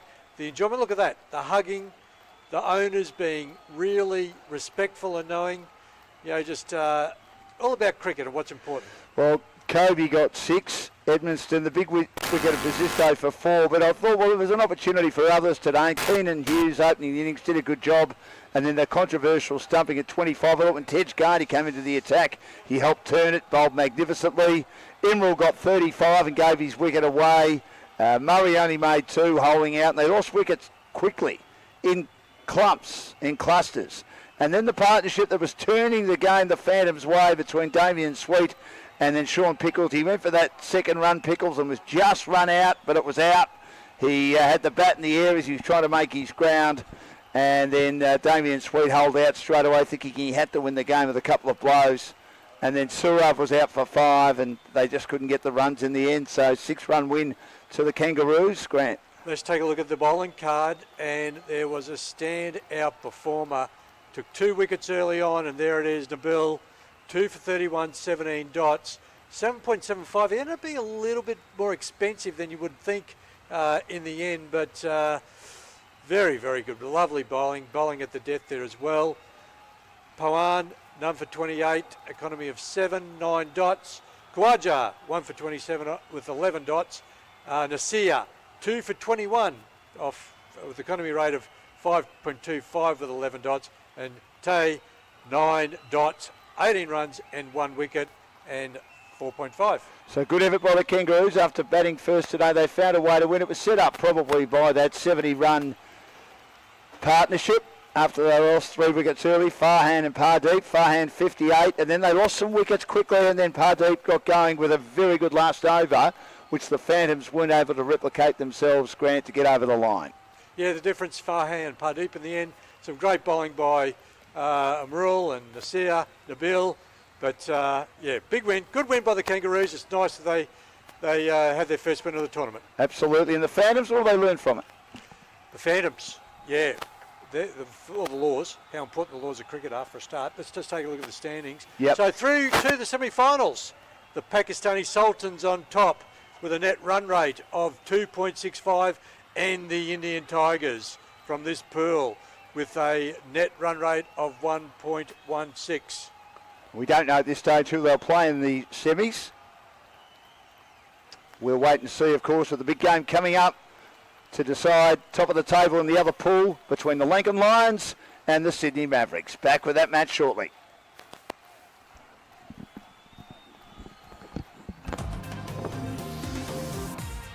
Bowlers who said, all right, time to be spinners now because the pacers aren't getting that much with the old ball. But credit to them and good thinking as well by the fielders. They were able to restrict the Phantoms within 137. To talk to the captain, Daniel Sweet, I'd request his presence here. The captain who came second. Damien, you did have your moments, sir. You did have your moments, but suddenly the 22 yards seemed like 100. Yeah, geez, it's a bit tough to talk after a little loss there. But yeah, we did have our moments, and that's it. Just maybe, yeah, I think moments. Cricket is a game of moments, and they were on the better side of them every time, unfortunately. So yeah. It was also a game of momentum because I felt sometimes you were ahead of the game, but couldn't close it out. Yeah, just a couple of those, just small, again, moments that just, you know, on margins, fractions in terms of the run out there with Mr. Pickles, and then, of course, me hitting down bloody deep mid-on throat, and just little things like that. I think, yeah, as you said, we had momentum into that last bit there going in. I felt like that was the over, and unfortunately it didn't quite come off. Yeah, and finally, with the team that you had, at least the side on paper, the Phantoms, very formidable. Must be proud of the boys with certain moments in which they did peak. And of course, how do you reflect on this tournament as a whole? Yes, going to put my thinking cap on now in the changing rooms and discuss with the boys just where our, you know, individually we did quite well, and again in moments, and probably reflect on those and hopefully use that to go into the future and use that as, like the word used, momentum before to move forward. Well, hard luck, but all the best for the next season. Thank you. The captain who came second, Daniel Sweet. He still gets hoots because he's so popular, isn't he? A fantastic cricketer. It's time now to talk to the winning skipper, Nasir Jaleel of the Kangaroos. Congratulations firstly. Now the smile has just grown wider. Firstly winning the toss and then restricting 137.